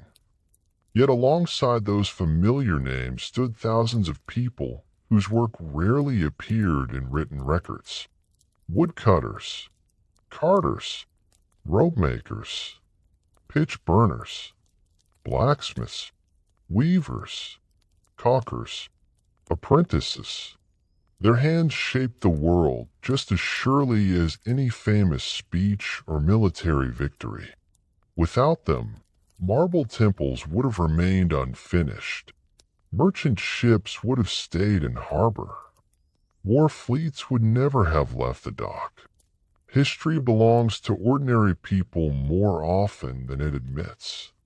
So perhaps the next time you see a wooden boat resting quietly beside a shore, or walk through a peaceful pine forest, or hear the soft creaking of timber in the wind, you might remember that more than 2,000 years ago, entire civilizations quietly depended upon the careful choice of a single tree, not because the tree itself was extraordinary, but because skilled people recognized what it could become. That quiet recognition changed history, one forest at a time, one ship at a time, one careful decision at a time. Our trireme now rests peacefully beneath a sky overflowing with stars. The waves rock it so gently that the movement is almost impossible to notice. The painted eyes gaze toward the dark horizon. The bronze ram catches the faint silver light of the rising moon. Below deck, the carefully chosen timber gives an occasional soft creak as it settles into another calm night upon the sea. It is the same wood that once stood silently on a mountain slope. Only now, instead of listening to the wind moving through its branches, it listens to the quiet rhythm of the Mediterranean. Its journey is complete, and so for tonight is ours. Thank you for joining me on this sleepy journey through one of the most overlooked beginnings of ancient naval history. Sleep well, and I'll see you in the next adventure, epilogue, Echoes of the Ancient Forest. The night has settled completely now. The stars hang over the Mediterranean just as they did thousands of years ago. The harbor has fallen quiet. The day's work is finished. The rowers sleep. The officers sleep. Even the gulls, those tireless critics of absolutely everything, have finally found somewhere to rest. Only the sea remains awake. Tiny waves tap gently against the hull of the trireme. Wood answers with soft creaks that seem almost like whispers. If you listen carefully enough, the ship still sounds a little like the forest it once came from. There is something comforting about that. No matter how carefully humans shape nature, traces of its original home always remain. Archaeologists today occasionally uncover fragments of ancient ships, not complete vessels. The sea is rarely so generous. More often they discover a beam buried beneath harbor mud, broken or a bronze nail, a section of planking preserved beneath layers of sand. At first glance, these pieces appear disappointingly ordinary. Just old wood, old metal, old rope turned to dust. Yet to an archaeologist, each fragment tells a remarkably detailed story. The grain of the timber reveals the species of tree. Growth rings hint at changing climates. Tool marks preserve the habits of craftsmen who lived 25 centuries ago. Even the angle of a cut can reveal whether a carpenter favored one technique over another. History survives in surprisingly small details.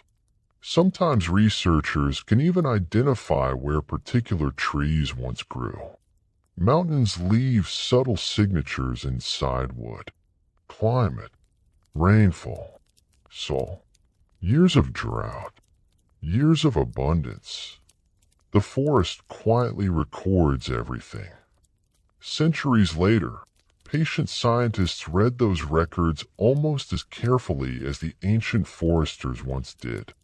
Different methods, the same curiosity. Modern shipbuilders occasionally recreate ancient triremes using traditional techniques, without electric tools, without modern adhesives, without steel hulls hidden beneath wooden planks. The experience teaches an important lesson.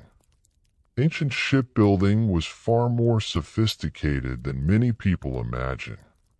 The builders understood balance, flexibility, weight distribution, hydrodynamics.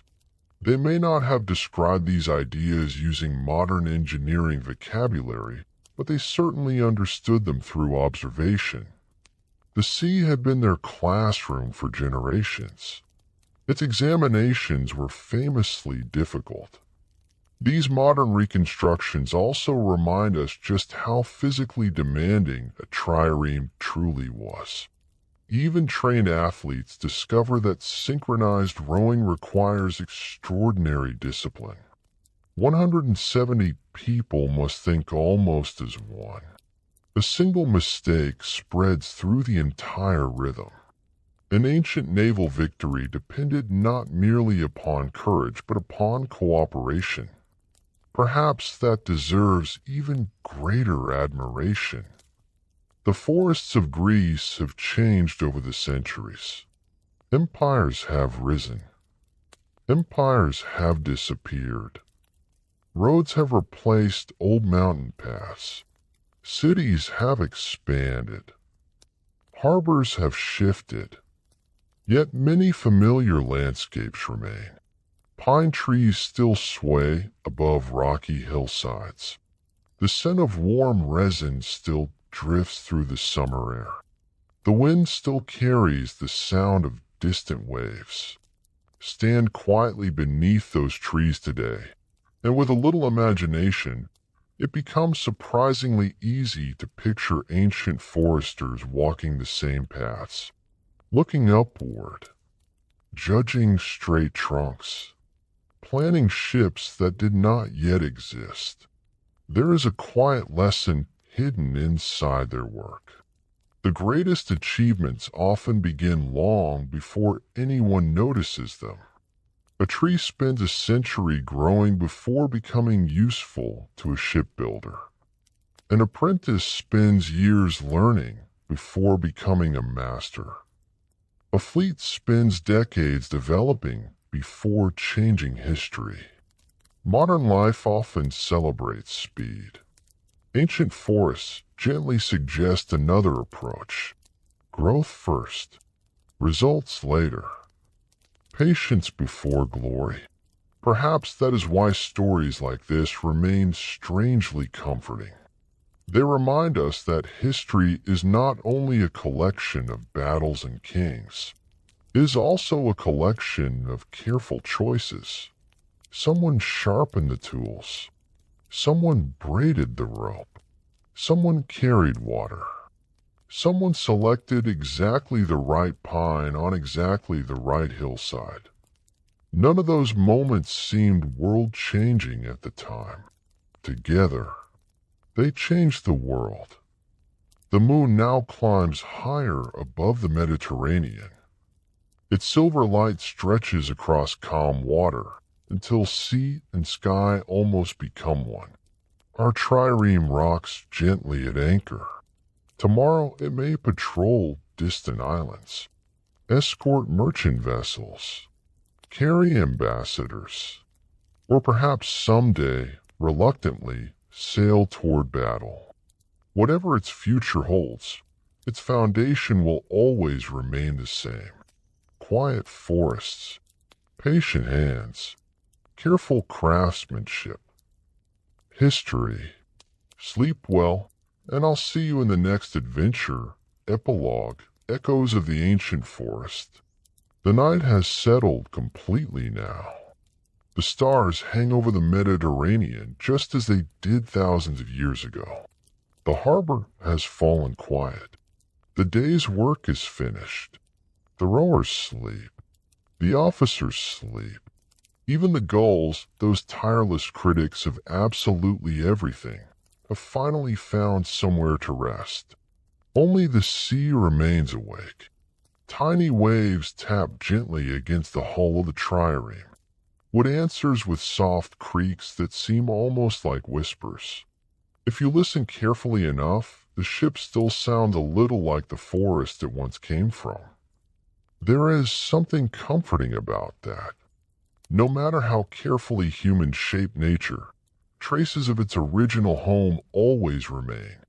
Archaeologists today occasionally uncover fragments of ancient ships, not complete vessels.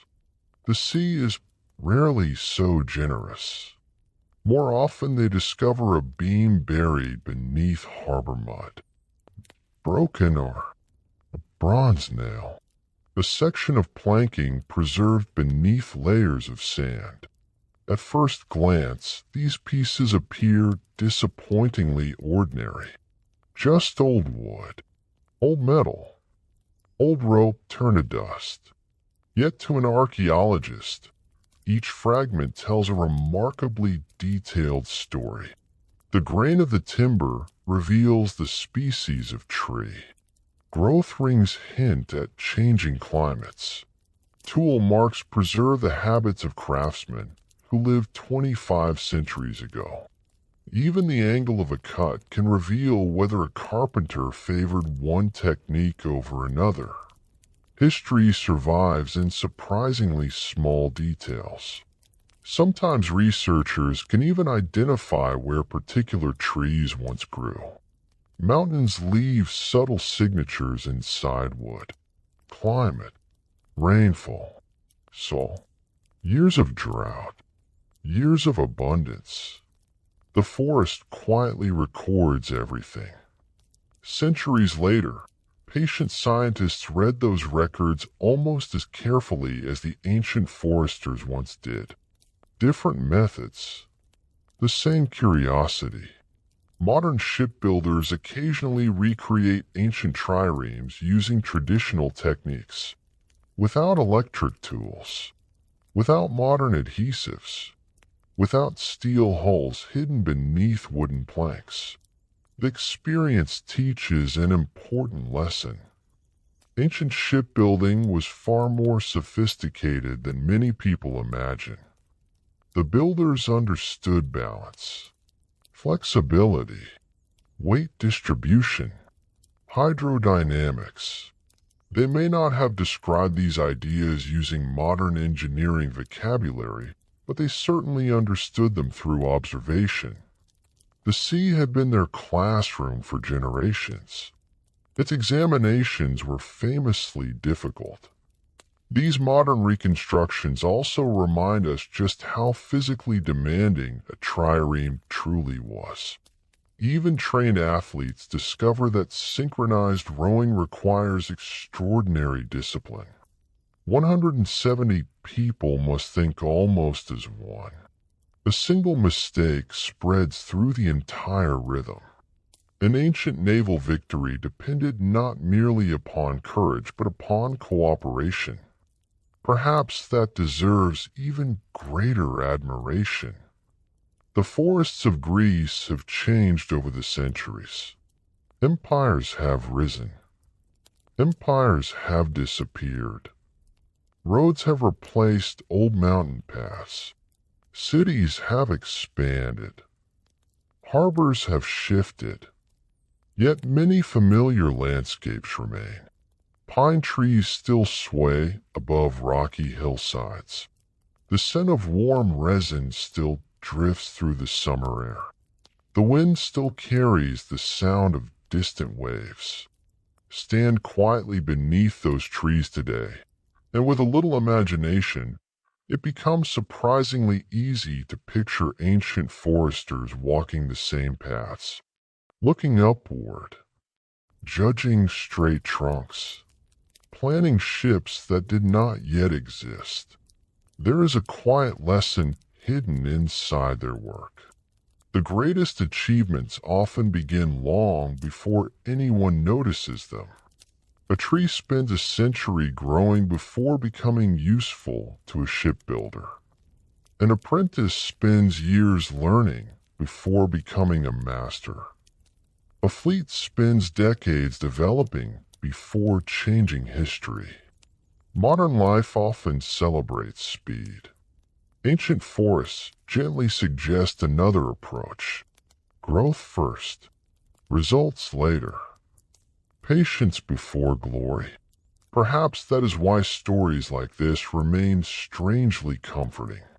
They remind us that history is not only a collection of battles and kings, it is also a collection of careful choices. Someone sharpened the tools. Someone braided the rope. Someone carried water. Someone selected exactly the right pine on exactly the right hillside. None of those moments seemed world-changing at the time. Together, they changed the world. The moon now climbs higher above the Mediterranean. Its silver light stretches across calm water until sea and sky almost become one. Our trireme rocks gently at anchor. Tomorrow it may patrol distant islands, escort merchant vessels, carry ambassadors, or perhaps someday, reluctantly, sail toward battle. Whatever its future holds, its foundation will always remain the same. Quiet forests, patient hands, careful craftsmanship,